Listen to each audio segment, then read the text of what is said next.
మా అమ్మగారు క్షీరాబ్ది ద్వాదశి నాడు జన్మించారు. అందుకని నాకు దైవభక్తి వచ్చింది. మా నాన్నగారు ఆగస్టు 15 జన్మించారు. అందుకని దేశభక్తి కూడా వచ్చింది. క్షీరాబ్ది ద్వాదశి చాలా పవిత్రమైన రోజు. విష్ణుమూర్తి 4 నెలల పాటు యోగ నిద్రలో ఉండి, ఆషాఢ శుద్ధ ఏకాదశి నుంచి కార్తీక శుద్ధ ఏకాదశి వరకు యోగ నిద్రలో ఉండి, ద్వాదశి నాడు ఏకాదశి నాడు నిద్రలేస్తాడు, ద్వాదశి నాడు పూజ చేస్తాడు. ఆయనకి ప్రత్యేకంగా మనం ఉసిరి మొక్కను పెట్టి పూజ చేస్తాం. దాంట్లో ఉద్దేశం ఏమిటంటే నిద్ర నుంచి మేలుకోవాలి.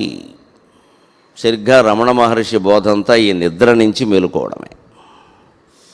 మన దృష్టిలో నిద్ర అంటే రాత్రి పడుకోవడం, పొద్దున్నే మేలుకొనడం. కానీ యోగశాస్త్రం దృష్టిలో పొగలంతాయే నిద్ర. మనం సుషుప్తిలో ఉన్నప్పుడే మెలకువగా ఉంటున్నాం. అదే మెలకువ. పగలు కూడా ఏ కార్యక్రమాలు చేసినా సరే గాఢ సుషుప్తిలో ఉండగలిగితే అది యోగ నిద్ర అంటారు. విష్ణుమూర్తి సరిగ్గా ఆ నిద్రలో ఉంటాడు. మనకి యోగ నిద్ర తెలియదు. ఉంటే భోగ నిద్ర లేదా రోగ నిద్ర. అన్ని పిండి వంటలు వేసుకుని తినేసి పడుకుంటే భోగ నిద్ర, తిన్నది అరక్కపోతే రోగ నిద్ర, తప్పితే యోగ నిద్ర తెలియదు. యోగ నిద్ర అంటే మనం నిద్రపోతున్నట్టుగా ఎదుటి వాళ్ళకి కనిపిస్తాం, కానీ పడుకునే ఉంటాం. విష్ణుమూర్తి పడుకునే ఉంటాడు, కానీ ఆయన నిద్రపోడు. ఆత్మనిష్టలో ఉంటాడు. రమణ మహర్షి ఏ నిష్టలో ఉన్నారో విష్ణుమూర్తి అదే నిష్టలో ఉంటాడు. ఆత్మనిష్టలో ఉంటాడు. చూసేవాళ్ళకి మాత్రం పడుకున్నట్టుగా ఉంది, స్వామివారిని ఎవరో ఇబ్బంది పెట్టద్దు అన్నట్టుగా ఉంటుంది. అలాగ మనం భౌతిక కార్యకలాపాలు జరిపేటప్పుడు ప్రతిరోజు పగలు ఖచ్చితంగా అన్ని కార్యక్రమాలు జరిపేటప్పుడు ఏదైనా సరే మంచి చెడ్డలు, ధర్మాధర్మాలు, కామక్రోధాలు, రకరకాల రాగద్వేషాలు, వైరాగ్యాలు, భక్తి, జ్ఞానం ఏదైనా సరే, ఏది చేసినా సరే అది నడుస్తూ ఉంటుంది. నువ్వు చేయొద్దు, అది నడుస్తూ ఉంటుంది. It's going on, you are not doing it. నువ్వు చేయొద్దు, అది నడుస్తూ ఉంటుంది. It's going on. ఆ నడుస్తున్న దానికి సాక్షిగా ఉండడమే యోగ నిద్ర. అందుకే క్షీరాబ్ది ద్వాదశి నాడు భారతీయులందరూ ప్రత్యేకంగా ఓ పండుగ చేసుకుంటారు. మా తాతగారు, మా అమ్మగారు తండ్రి మా అమ్మతో అనేవారట, అమ్మ మా పుట్టినరోజులు మేమే చేసుకుంటామే, నీ పుట్టినరోజు దేశమంతా చేసుకుంటారమ్మా అని. అందుకని ఆ క్షీరాబ్ది ద్వాదశి నాడు పుట్టిన తల్లికి పుట్టడం వల్ల హరిశ్రీ దృక్ప్రసాదంగా కవిత్వం అనేటువంటి హయ్యంగ వీణం నాకు లభించింది. హయ్యంగ వీణము అంటే వెన్న, కానీ ఎటువంటి వెన్న అంటే నిన్నటి పాల నుంచి ఇవాళ తీసిన వెన్న. సంస్కృతంలో హ్యహ అంటే నిన్న, శ్వహ అంటే రేపు, అద్య అంటే ఇవాళ. అందుకని హ్యహ అనే మాట నుంచి గవీనము అనే మాట నుంచి రెండు కలిపితే హయ్యంగ వీణము అనే మాట వస్తుంది. నిన్నటి పాలు కాచి రాత్రి తోడుపెట్టి దాంట్లోంచి పొద్దున్న అది పెరుగు అయిన తర్వాత చిలికితే వచ్చేది వెన్న, తాజా వెన్న అంటాంది. ఈవేళ మనం ఆ వెన్నను కూడా ఫ్రిడ్జ్లో పెట్టి ఓ వారం రోజులకి తినడానికి, పసుపచ్చ రంగులోకి మారాక తినడానికి అలవాటు పడ్డాం. అందుకే మనకి చాలా తలనొప్పి కింద తయారైంది జీవితం అంతా. తలనొప్పులకి, ఒత్తిళ్ళకి అన్నిటికీ 2 కారణాలు ఉంటాయి ప్రధానంగా. నిలవ తిండి తినడం ఒకటి, నిలవబెట్టిన తిండి, నిలుపుకోలేని మనస్సు. ఈ 2 మన ఒత్తిళ్ళకి కారణాలు చెప్పాలంటే. నిలవబెట్టిన తిండి, నిలుపుకోలేని మనస్సు. తిండి ఏమో నిలవబెట్టుకున్నాం, ఓ మనస్సునేమో నిలబెట్టుకోలేకపోతున్నాం. దేన్ని నిలబెట్టుకోవాలో దాన్ని నిలబెట్టుకోవడం మానేసి, దేన్ని నిలబెట్టవలసిన అవసరం లేదో తాజాగా ఇంత చారు మజ్జిగ తినాలో అది తినడం మానేసి నిలవబెట్టిన తిండి తింటున్నాం. అందువల్ల శారీరక అనారోగ్యాలు, మానసిక అనారోగ్యాలు 2 వచ్చాయి. ఇది కాకుండా కవిత్వం అనేది ఎప్పుడూ హయ్యంగ వీణం. ఇవాళ తత్వబోధలో కూడా ఎన్నో పద్యాలు తత్వానికి సంబంధించినవే చూస్తారు. సాగరఘోష మహాకావ్యంలో నేను 10 ఆశ్వాసాలు ఉండే కావ్యంలో చివరిలో ఒక ఆశ్వాసం అంతా రమణ మహర్షి తత్వం గురించే చెప్పడం జరిగింది. 20 ఏళ్ల క్రితమే అచ్చైనటువంటి కావ్యం అది. అందులో ఉండేటువంటి పద్యాల సహాయంతో, అలాగే ఆయన చెప్పిన మాటలకి ఈ పద్యాలతో ఉండే అన్వయంతో మనం కవిత్వం రూపంలోనే రకరకాల అలంకారాలు, ఉపమానాలు, వాటితో తత్వబోధని ఆసక్తికరంగా చెప్పుకునేటువంటి ప్రయత్నం చేద్దాం. అటువంటి కవితా హయ్యంగ వీణాన్ని నాకు ఇచ్చినటువంటి తల్లిదండ్రులకు ముందుగా నమస్కారం. ఆ పైన రమణ మహర్షి గురించి చెప్పాలంటే ఎవరు సాటి వస్తారు? రాముడు సాటి రాడు, నికరమ్ముగ కృష్ణుడు గూడ సాటి రాడు. రాముడు సాటి రాడు, నికరమ్ముగ కృష్ణుడు గూడ సాటి రాడు. ఈ ముని కన్నులందు కనిపించడి వెలుగు కణమ్ములందు సౌదామని వోలెతోచు వసుధాతలమంత రాముడు సాటిరాడు నికరమ్ముగ కృష్ణుడు గూడ సాటిరాడు ఈ ముని కన్నులందు కనిపించడి వెల్గు కణమ్ములందు సౌదామని వోలె తోచు వసుధాతలమంత సమస్త తత్వశాస్త్రామృతధార సమస్త తత్వశాస్త్రామృతధార నేడు రమణాయనమై ప్రవహించుమాకడన్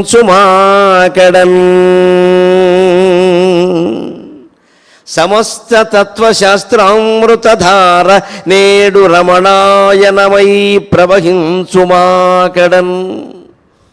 రాముడు కృష్ణుడు కూడా రమణ మహర్షితో సాటిరారు అని నేను ఎందుకంటున్నాను అంటే, త్రేతాయుగంలోనూ ధర్మస్థాపన చేయడానికి రాముడికి, ద్వాపర యుగంలో ధర్మ సంస్థాపన చేయడానికి కృష్ణుడికి చాలా కాలం పట్టింది, చాలా శ్రమపడ్డారు.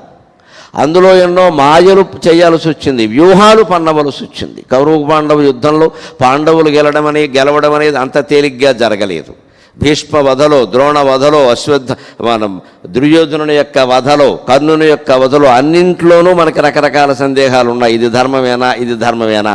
కానీ ద్వాపర యుగం కాబట్టి పరమాత్మకు తప్పలేదు. ఎప్పుడూ ధర్మాలు యుగాన్ని బట్టి ఉంటాయి. యుగం అంటే పరిస్థితులు, కంగారు పడక్కల పరిస్థితులు.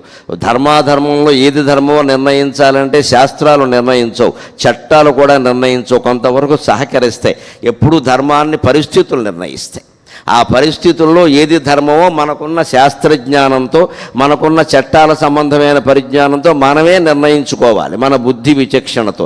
దానికి బాధ్యత వహించాలి. అందుకే రాముడు పొరపాటును కూడా ఎవరిని యోధుల్ని చంపడంలో ఎక్కడా అక్రమ పద్ధతులు అవలంబించలేదు. రామాయణంలో సూటిగానే ధాటిగానే చేశాడు. అని కూడా అక్కడ అలాగే ఉండేది. ఎందుకంటే రావణాసురుడు కూడా అటువంటి పనులు ఏం చెయ్యాలి.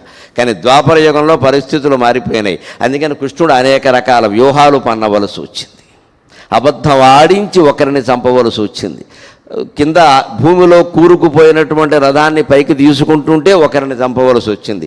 ఇంత యాతన పడితే కానీ ధర్మ సంస్థాపన త్రేతాయుగంలో రాముని వల్ల, ద్వాపర యుగంలో కృష్ణుని వల్ల కాల రాణి రమణ మహర్షి 1879లో పుట్టింది మొదలు 96, 97 ప్రాంతాల్లో అరుణాచలంలో ప్రవేశించింది మొదలు 1950లో ఆయన 50 ఏప్రిల్ 14వ తేదీ రాత్రి 8:47 ఆయన పరమపదించే వరకు, మొత్తం విశ్వాత్ముడై వెలుగొందే వరకు కేవలం మౌనంతో ఆ ధర్మ సంస్థాపన చేయగలిగారు. కేవలం మౌనంతో. ఎంత వారిని ఎవరిని సంస్కరించాలన్నా నీ మౌనమే దానికి సమాధానం. నువ్వు మౌనంతో నువ్వు చేసే ధ్యానం చేస్తూ ఉంటే జ్ఞాని అయిన వాడు ఉన్న చోట ఒక తేజస్సు పుడుతుంది. ఆ తేజస్సు సంస్కరిస్తుంది. అంతగా సంస్కరింపబడకపోతే వారి కర్మ, వారు ఇంకా ఏదో అనుభవించాల్సింది ఉందన్నమాట, ప్రారబ్ధ కర్మ. అది తప్పదు కదా. జరగవలసినది ఎందరు ఆపినను జరుగుచునే ఉండును, జరగకూడనది ఎందరు ఎంత ప్రయత్నించను జరగదు. కావున మౌనముగా ఉండుటయే శ్రేయస్కరము అని చెప్పారు. ఆ మౌనాన్ని ఆయన పాటించి లోకాన్ని మొత్తాన్ని ఎంతగా సంస్కరించారో ఇప్పుడు హాజరైన వాళ్ళు కాదు, ప్రతిరోజు ఇక్కడికి వస్తున్నటువంటి కొన్ని లక్షల మంది జనమే సమాధానం, దానికి ప్రత్యక్ష సాక్ష్యం.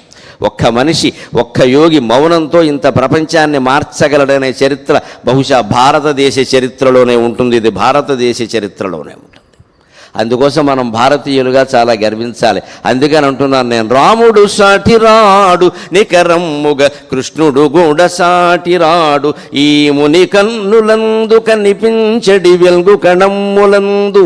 ఆయన కళ్ళల్లోకి చూడండి. రమణ మహర్షి ధ్యానం యొక్క ప్రత్యేకత ఏమిటి అంటే, ఆయన కళ్ళు మూసుకుని ధ్యానం చేసిన సందర్భాలు చాలా తక్కువ, కళ్ళు మూసుకుని ఉన్న సందర్భాలు కూడా చాలా తక్కువ.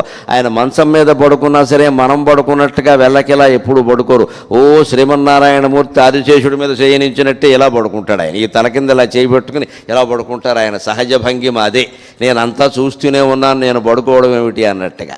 అందులో ఉద్దేశం ఏమిటి అంటే, ఆ ముని కన్నులందు కనిపించడి వెలుగు కణమ్ములందు. ఆ చిత్రపటాన్ని చూసినా, విగ్రహాన్ని చూసినా మనం ఆ కళ్ళల్లో వెలుగు కేసి ఒక్కసారి చూడాలి. ఆ వెలుగు కణాల కేసి చూస్తే మనకి వెంటనే ఏమనిపిస్తుందంటే, జీవితం ఇంత తేలిక, ప్రపంచం ఇంత మిథ్య, దీనికోసమా మనం ఎంత తాపత్రయపడుతున్నది? అన్నదమ్ములు, అక్క చెల్లెళ్ళు, భార్యాభర్తలు, బంధుమిత్రులనే ప్రమేయం లేకుండా కొట్టుకు చచ్చిపోతున్నామే. జీవితం అంతా అరెకరం పొలం కోసం ఇన్నేళ్లు తగలబెట్టేసుకుంటున్నాం జీవితాన్ని. ఇన్ని కోర్టుల చుట్టూ దొరుకుతున్నాం, ఎంతమందితో నానాయాతనలు పెట్టుకుంటున్నాం. ఇంత అవసరమా?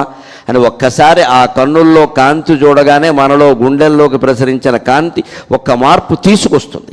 అప్పుడు సౌదామనివోలెతో వసుధాతలమంతా, ఈ భూమండలం అంతా కూడా ఒక మెరుపు తీగలా కనపడుతుంది. మెరుపు తీగ క్షణం ఉంటుంది, మాయం అవుతుంది. జీవితమేనా అంతే, క్షణం ఉండి మాయమయ్యే దానికోసం ఇంత యాతన పడాలా, ఇంత సంక్షోభాలకు లోనవ్వాలా? మనసును గట్టగలేకనే పరుల కొంపలు ముంచుటల్ మునుగుటల్ అని సాగరఘోష కావ్యంలో రాశాను నేను. ఇంతకు మనం మునిగినా వాళ్ళ కొంప ముంచినా ఎందుకు చేస్తామంటే మనస్సుని నిగ్రహించుకోలేక. ఆ ఒక్క మనస్సును నిగ్రహించుకోగలిగితే, ఆ ఒక్క మనస్సును పరిశీలించుకోగలిగితే ఇంతమందిని మనం మాయ చేయాల్సిన అవసరం లేదు, వాళ్ళ మాయలో మనం పడాల్సిన అవసరమూ లేదు.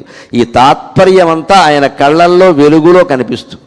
అందుకని సమస్త తత్వశాస్త్రామృతధార నేడు రమణాయనమై ప్రవహించుమాకడన్.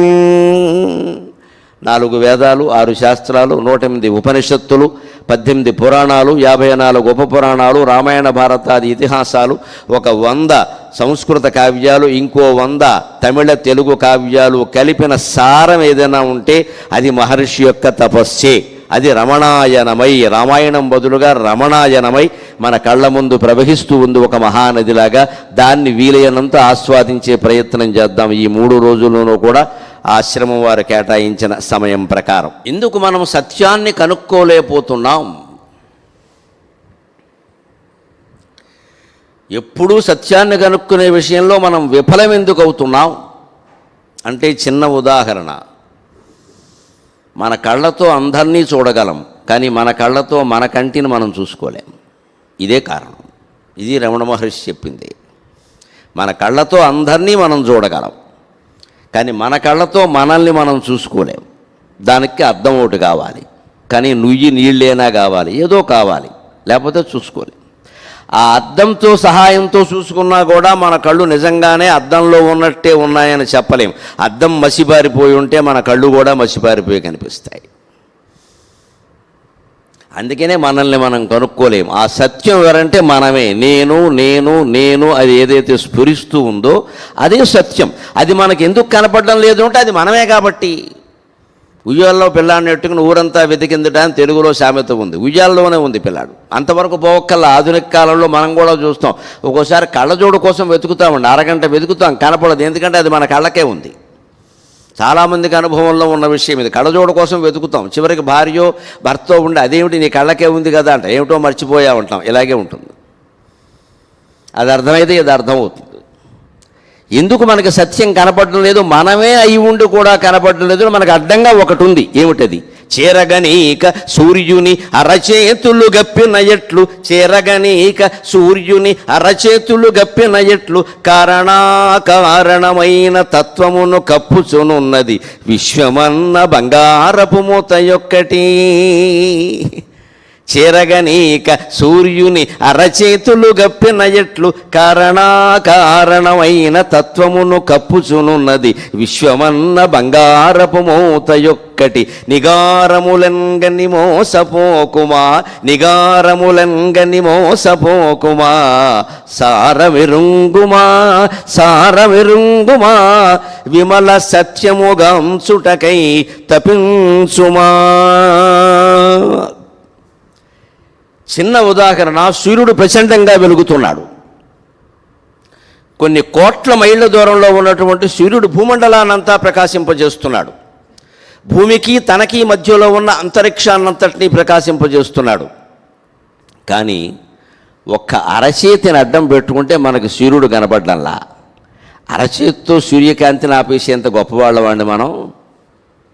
సూర్యకాంతి ఎక్కడా ఆగలేదు, మన మీద మాత్రమే పడలేదు. కారణం ఏమిటంటే మనం అరచేయి అడ్డం పెట్టుకున్నాం. అది మన కర్మ. లేదు, అవసరం కూడా కావచ్చు, కర్మ కావచ్చు, ఏదైనా కానీ. అంటే మన వరకు ఎంత జ్ఞానమైనా మనకి సోకకుండా మనం చేసుకోగలం మన మహానుభావులం. అందుకే తెలుగులో మానవుల్ని దేవాంతకులు అంటారు. దేవుణ్ణి సైతం వేసేస్తారు వీళ్ళు. దేవాంతకులం. శుభ్రంగా ఒక మహర్షి, రమణ మహర్షి లాంటి వాడు పుట్టి జీవితం అంతా తొడ చర్మం నేలకు అతుక్కుపోయేలాగా పాతాళ గుహలో శివలింగం దగ్గర కూర్చుని అక్కడ కీటకాలు క్రిములు ఎన్ని కరిచేస్తున్నా సరే రోజుల తరబడి నెలల తరబడి కరవకుండా తపస్సు చేసి మహాజ్ఞానాన్ని మనకు ధారపోస్తే అదంతా వదిలేసి మనం కొండ చుట్టూ తిరిగి మనవరాలకు పెళ్ళే వాళ్ళని మొక్కుకుంటాం. ఇంతకంటే అజ్ఞానం ఇంకోటి లేదు. నీ మనవరాలు పెళ్లి కోసం ఆయన తపస్సు చేయలా. ఇక్కడ ఇది అర్థమైతే చాలా అర్థం అవుతాయి. మనకి ఎందుకు సత్యం కనపడదు అంటే కనపడకుండా మనమే చేసుకుంటున్నాం. సత్యాన్ని కూడా కనపడకుండా చేసేంత గొప్పవాళ్ళం అంటే గొప్పవాళ్ళవే. సత్యం కనపడకపోవడం కాదు, నీకు కనపడడం లేదు. తరగతిలో అందరికీ పాఠం అర్థమైంది. 30 మంది విద్యార్థుల్లో ఒక 5-6గురికి అర్థం కావలేదంటే వాళ్ళ లోపమా, ఉపాధ్యాయుల లోపమా? ఉపాధ్యాయుల లోపం అయితే ఎవరికీ అర్థం కావద్దు. ఆ 5గురు అలా ఉన్నారు, వాళ్ళ మెదడు ఎదగలేదు, అసలు ఎదిగే ప్రయత్నం కూడా చేయడం లేదు. వెనక బెంచ్లో కూర్చొని సీతారామ ఆడుకుంటున్నారు. ఇంకేం ఎక్కుతుంది? ఇంకా ఇదివరకు సీతారామ ఆడేవారు, ఇప్పుడు చాలా ఆడుతున్నారు. సీతారామ ఆడినా కొంత పుణ్యం వస్తుంది. మరి వాళ్ళెవరో వెనకాల బల్ల మీద కూర్చుని వాళ్ళ పేకాట్ల వాళ్ళు ఆడుకోవడానికి ఉపాధ్యాయుడు కారణమా, వాళ్ళు కారణమా?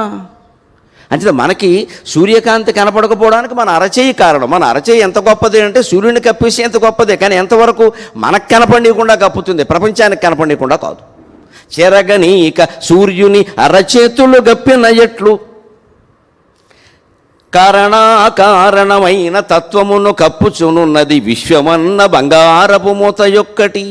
సూర్యకాంతి ముందు ఈ అరచేతి ఎంతో, అరచేతి పరిమాణం ఎంతో, భగవత్ చైతన్యం ముందు ఈ జగత్తు అంతే. ఇది అరచేయి మించింది కాదు. ఇది భగవంతుని యొక్క చైతన్యం అనంతంగా వ్యాపించి ఉంది. అతల వితల సుతల తలాతల మహాతల రసాతల పాతాళాది అధోలోకాలు, భూలోక భువర్లోక సువర్లోక మహర్లోక జనలోక తపోలోక సత్యలోకాది ఊర్ధ్వలోకాలు కలిపితే ఒక బ్రహ్మాండం. ఇలాంటివి అనంతకోటి బ్రహ్మాండాలు ఉన్నాయి. లలితా సహస్రంలో చదువుకున్నాం మనం. అనేక కోటి బ్రహ్మాండ జననీ దివ్య విగ్రహ ఆదిశక్తి రమేయాత్మ పరమాపావనాకృతికి అనేక కోటి బ్రహ్మాండ జనని.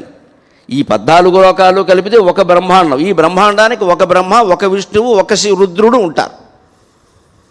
ఇలాంటివి అనంతకోటి బ్రహ్మాండాలు ఉన్నాయి. అనంతకోటి బ్రహ్మాండాలకి అనంతకోటి బ్రహ్మలు, అనంతకోటి విష్ణువులు, అనంతకోటి రుద్రులు ఉంటారు. వీళ్ళందరికీ అధినాయకులు ఎవరయ్యా అంటే ఆదిశక్తి రమేయాత్మ లలిత పరాభట్టారిక. ఒక శక్తి, ఎనర్జీ. అది ఎనర్జీ, ఇట్స్ ఎనర్జీ. దానికి రూపం లేదు.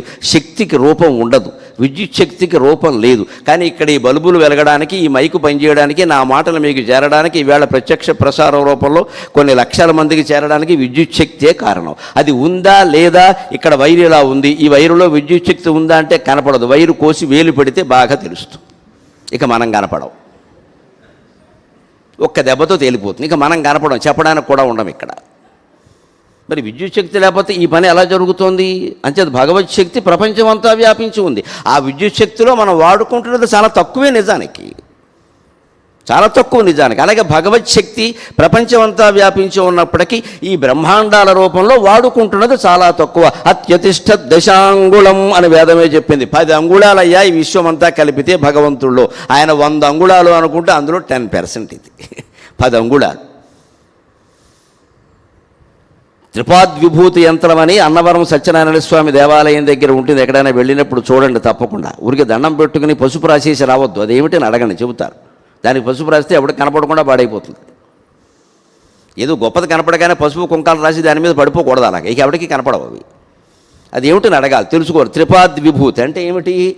ఏకపాదంతో ఈ సృష్టి జరిగింది, మిగిలిన 3 పాదాలు పైన ఉన్నాయి. ఆ 3 పాదాలే 75 పైన 3 పాదాలు పైకి ఉన్నది లెక్క. ఈ అత్యధిష్ట దశాంగుళం, ఒక పావల. ఈ సృష్టి అంతా కలిపితే ఒక పావల. కానీ ఇది భగవంతుడిని కప్పేయగలుగుతోంది, మన మాయ చేయగలుగుతుంది. ఎందుకంటే మనమంత బలహీనులం. ఒక వ్యాధి 20 ఏళ్ల కుర్రాడికి రావడానికి కొంతకాలం పడుతుంది, కానీ 2 ఏళ్ల పసివాడికి తొందరగా వస్తుంది. అది పసివాడిలో లోపం కానీ వ్యాధిలో తేడా కాదుగా. వ్యాధి బలమైంది బలహీనమైంది అన్నది. వ్యాధికి ఉండే శక్తి ఉంది, కానీ 20 ఏళ్ల కుర్రాడికి కానీ అమ్మాయికి కానీ తొందరగా తొందరలో వ్యాధి నిరోధక శక్తి బలంగా ఉంది. 2 ఏళ్ల పసివాడిలో ఏముంటుంది? వాడికి వచ్చేసింది.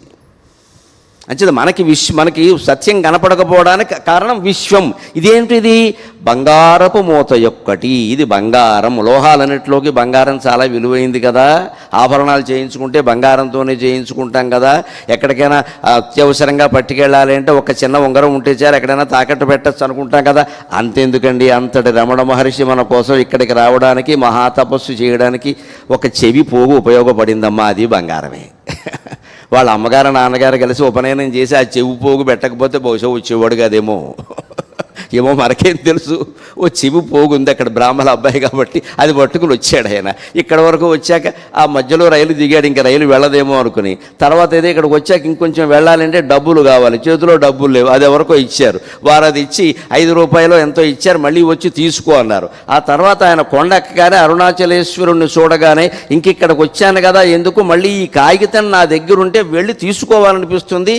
అవి చెవి పోగులు బదులు చాలా పోగులు సంసారాలన్నీ ఏర్పడతాయి. ఇంకా చెవి పోగు కోసం వెనక్కి వెళ్ళామంటే అక్కడ ఎవడో తమ్ముడో మేనల్లో తగులుతాడు. అక్కడ నువ్వు ఎందుకు వచ్చావు ఇక్కడికి అంటాడు, ఏదో చెప్తాడు, మనస్సు మారిపోతుంది. చిన్నతనం కదా. అప్పుడు మళ్ళీ వెనక ఇంటికి వెళ్ళగానే వాళ్ళ అమ్మగారు పట్టుకుంటారు, అలగమ్మగారు, ఒరే నా మీదే నీ జాసంతా నా జాసంతా నీ మీదే ఉందిరా అంటారు. తల్లి ప్రేమాన్ని ఉండిపోతాడు. ఏమయ్యేది, మనం ఇక్కడికి వచ్చేవాళ్ళమా ఈ కొండ ఏర్పడేది.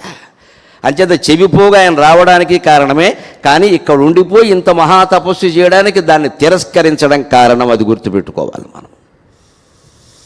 ఈ విశ్వం అంతా ఒక బంగారపు పోగు.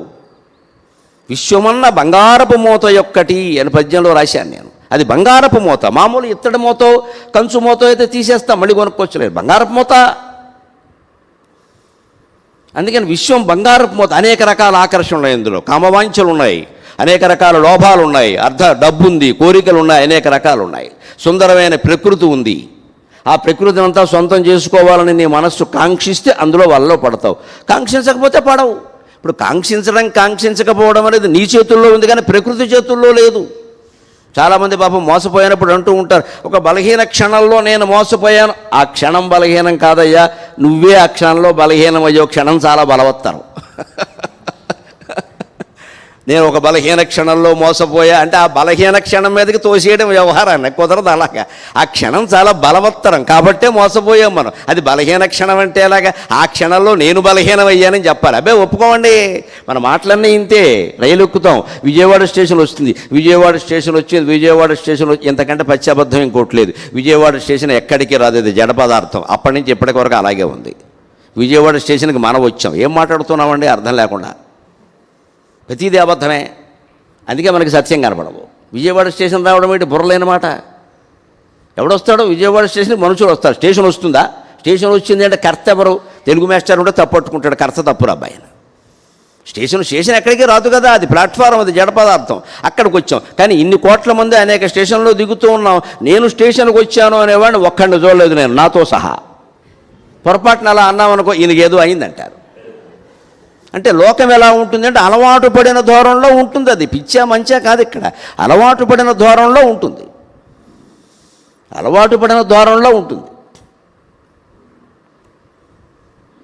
అందుకే ఆ అలవాటు ప్రకారం మనం మాట్లాడలేదు కూడా మనం పిచ్చాడి కింద జమ కడతారు.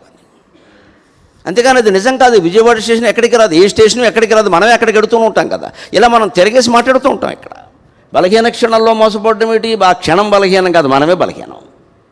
అంచేది ప్రతి క్షణంలోనూ బలంగా ఉండేలా మన మనస్సును మనం నిగ్రహించుకోవాలి. కానీ ఆ క్షణాలని, ముహూర్తాలని, ప్రయాణాలని తిట్టుకుంటూ కూర్చోవడం తప్పు. మనకి ఏదైనా జరిగిందంటే లేచిన వేళ మంచిది కాదు, లేచిన వేళ అన్నీ మంచిదే. నువ్వు తప్పు డ్రైవింగ్ చేసేవు, అది చూసుకోరాదా? ఈ తప్పు డ్రైవింగ్ గురించి మాట్లాడడం. లేచిన వేళ మంచిదిగా తోసేయడమే. లేకపోతే ఎవరో శకునం అడ్డం వచ్చింది తోసేయడమే. లేకపోతే బయలుదేరుతుంటే ఎవరో తుమ్మారు, వాడి మీద తోసేయడమే, వాడి ముక్కు కోసేయడమే. అంతేగాని మనం సరిగ్గా ప్రయాణం చేయాలి కదా, మన జాగ్రత్తలు మనం తీసుకోవాలి కదా. ఇలాగ విశ్వం అనేటువంటి బంగారపు మూత మనల్ని మోసం చేస్తుంది. మనం బలహీనులం కాబట్టి దాని గొప్పతనం ఏం లేదు అక్కడ. మరి అదే విశ్వం, ఇన్ని ఆకర్షణలు కలిగిన విశ్వం, ఇన్ని రకాల లోహాలు కలిగిన విశ్వం, నవరత్నాలు కలిగిన విశ్వం, నవగ్రహాలు కలిగిన విశ్వం, నవధాన్యాలు కలిగిన విశ్వం రమణ మహర్షిని మోసం చేయలేకపోయింది. కించిత్తు కూడా మోసం చేయలేకపోయింది. కనీసం గోచి బదులు మేము పట్టుగోచి ఇస్తామండి అని ఒక ఆయన మద్రాసు నుంచి ప్రత్యేకించి స్వయంగా నేసి పట్టుకోచి ఇస్తే, ఇవాళ నువ్వు పట్టుకోచి ఇస్తావు, దాన్ని ఎవడో ఫోటో తీస్తాడు, నాకు ఎందుకు వచ్చిన గొడవ ఇది అన్నాడు ఆయన. అక్కడి నుంచి పట్టుకొచ్చి వల్ల నీకు ఇది వచ్చిందంటారు. అక్కడి నుంచి నువ్వేమో దాని మీద నీ పేరు రాయమంటావు. దాని ఇచ్చిన వాడు ఊరుకోడు కదా. నీ పేరు రాయమంటావు, నేను ఇచ్చానని తెలవాలంటావు. ఒక ఆయన ఫ్యాన్ దానం ఇచ్చాట, తర్వాత చూశాట ఫ్యాన్ తిరుగుతోంది, ఆయన పేరు కనపట్ల, అందుకని ఫ్యాన్ రెక్కల మీద పేరు రాశాట, పేరు కనపట్ల, అందుకని ఫ్యాన్ తిప్పడానికి వీల్లేదన్నట్ట. మరి ఇంకెందుకు ఇచ్చావు? అదంతే. నా పేరు కనపడాలంటే ఫ్యాన్ తిరగద్దు, నేను ఇచ్చాను కదా అంటే ఈయనకి పేరు కనపడడం ముఖ్యం, ఫ్యాన్ తిరగడం ముఖ్యం కాదు ఎక్కడ. అందుకని దాన్ని తిరస్కరించాడు ఆయన. ఇది విశ్వం కప్పేస్తున్న మోసాల నుంచి మనం తప్పించుకోవడం అంటే మన మనస్సు దృఢంగా ఉంటే చాలండి. అందుకోసం అవసరమైతే కఠినంగా మాట్లాడాల్సి వస్తుంది, కఠినంగా చూడాల్సి వస్తుంది. తప్పేం లేదు. రాక్షసాకర్షణ నుంచి మనం బయటపడాలంటే అమ్మవారిలాగా దుర్గా అవతారం ఎత్తవలసిందే అనమ్మా. ఎప్పుడూ శాంతమూర్తిగా ఉంటానంటే అందరూ మన నెత్తిమి ఎక్కుతారు వచ్చి ఇక్కడ ఎక్కుతారు వచ్చి ఇక్కడ. ఒక్కసారి కంటి చూపు దగ్ధం అయిపోయేలా ఉండాలి. నా దగ్గరికి రావద్దు అంతే. ఎందుకంటే వస్తే తర్వాత ఏం జరుగుతుందో తెలిసి ఇక్కడ. అందుకని ఖచ్చితంగా తిరస్కరించాలి. అలాగే విశ్వం అనే బంగారపు మూత మనని మూసేస్తుంది, మనని మోసగిస్తోంది, భగవంతుడిని కనపడకుండా చేస్తుంది. ఆ భగవంతుడు కూడా వేరుగా లేడు, మనమే. నేను అని ఏది లోపల స్ఫురిస్తుందో, స్త్రీలింగం కాదు, పుల్లింగం కాదు, నపుంసకలింగం కాదు, దానికి కులం లేదు, మతం లేదు, ప్రాంతం లేదు, ఈ జీవం లేవు, ఆ జీవం లేవు. అందరి జీవులకి లోపల పేరు నేనే. అంచేది మొత్తం జీవులన్నిటికీ పేరు ఏదైనా ఉంటే నేను అనేది అసలైన పేరు. దేవుడి పేరు కూడా నేనే, ఇంకో పేరు లేదు. ఏ పేరు పెట్టినా అది పరిమితమే. దేవుడికి అసలైన పేరు ఏది, జీవుడికి అసలైన పేరు ఏది అంటే నేను అనేది తెలుగులో సర్వనామం. తెలుగు పాఠం చెప్పేటప్పుడు మనకేమంటారు? నామవాచకానికి బదులుగా వాడేబడితే సర్వనామం అంటారు. ఇప్పుడు వేదాంతంలో ఏమర్థమైంది? నేను అనే సర్వనామానికి బదులుగా గరికపాటి నరసింహరావును వాడుతున్నాం. అసలు దీని పేరు నేనే, ఇంకేం లేదు అక్కడ. గరికపాటి నరసింహరావు అనేది మీకు తెలియాలి కాబట్టి ఇంకొకరు మాట్లాడితే వారి పేరు చెబుతారు. అంటే సర్వనామానికి బదులుగా నామవాచకాన్ని వాడుతాం వేదాంతంలో. వ్యాకరణంలో నామవాచకానికి బదులుగా సర్వనామాన్ని వాడతాం. ఈ చిన్న కిటుకు అర్థమైతే వేదాంతం అంతా అర్థమవుతుంది. దాన్ని కనిపెట్టాలంటే, ఆ మోసాల పాలపడకుండా ఉండాలంటే, సత్యాన్ని కనుగొనాలంటే ఏం చేయాలయ్యా? సారమెరుంగుమా నిగారములంగని మోసపోకుమా. ఓ బంగారపు ఆభరణం షాపింగ్ మాల్లోకి వెళ్ళగానే, జ్యువెలరీ షాపులోకి వెళ్ళగానే అక్కడ కనపడింది మనకి. వెంటనే మనకి ఏమనిపిస్తుంది? అన్నీ ఉన్నాయి కానీ ఇది ఒక్కటి లేదు. ఇప్పుడు కొంపలు అంటుకుపోయి ఇది ఒక్కటి లేకపోతే, ఈ మోడల్ లేదు, అది ఆ మోడల్లో డల్ కూడా ఉంది, మనం గ్రహించాలి. ఆ మోడల్ వేయగానే మళ్ళీ డల్ అవుతాం, ఎందుకంటే కొత్త మోడల్ వస్తుంది, అందులో కూడా డల్ ఉంది. ప్రతి మోడల్లో డల్ ఉంది. ఈ మోడల్స్ అన్నీ వదిలేస్తే మనం డల్ కాకుండా ఉంటాం. వెంటనే దానికోసం అప్పు చేస్తాం. పైగా ఇవాళ కర్మ ఏమిటంటే ఏమీ ఎవరి దగ్గర బయట అప్పు చేయక్కల, అన్నీ ఈఎంఐలే. పైగా మనకి వెంటనే నీకు ఈ కాంక్ష పుట్టగానే ఆ షాపు వాడు ఎవరికో సందేశం పంపిస్తాడు. వాడు మనకు యాప్ పంపిస్తాడు, ఊపని. నీకు డబ్బులు ఇస్తాను తీసుకో, నువ్వు నాశనం అయిపో. నీకు డబ్బులు ఇస్తాను తీసుకో, నువ్వు నాశనం అయిపో. ముందు సంపద, తర్వాత సంతాపం. అందుకని వెంటనే తీసుకుంటాం మనం. ₹1,00,000 అయినా ఇప్పుడు 10,000 ఇస్తే చాలు. 90,000 ఎవరిస్తారు? మీ ఆడపడుచా, మీ మరదలు అనువే ఇయ్యాలమ్మా. 90,000 ఎవరిస్తారు? అక్కడి నుంచి దానికి ఈఎంఐ పడుతుంది. నెలకో 10,000 ఇది ఒకటి చేరింది ఇక్కడ,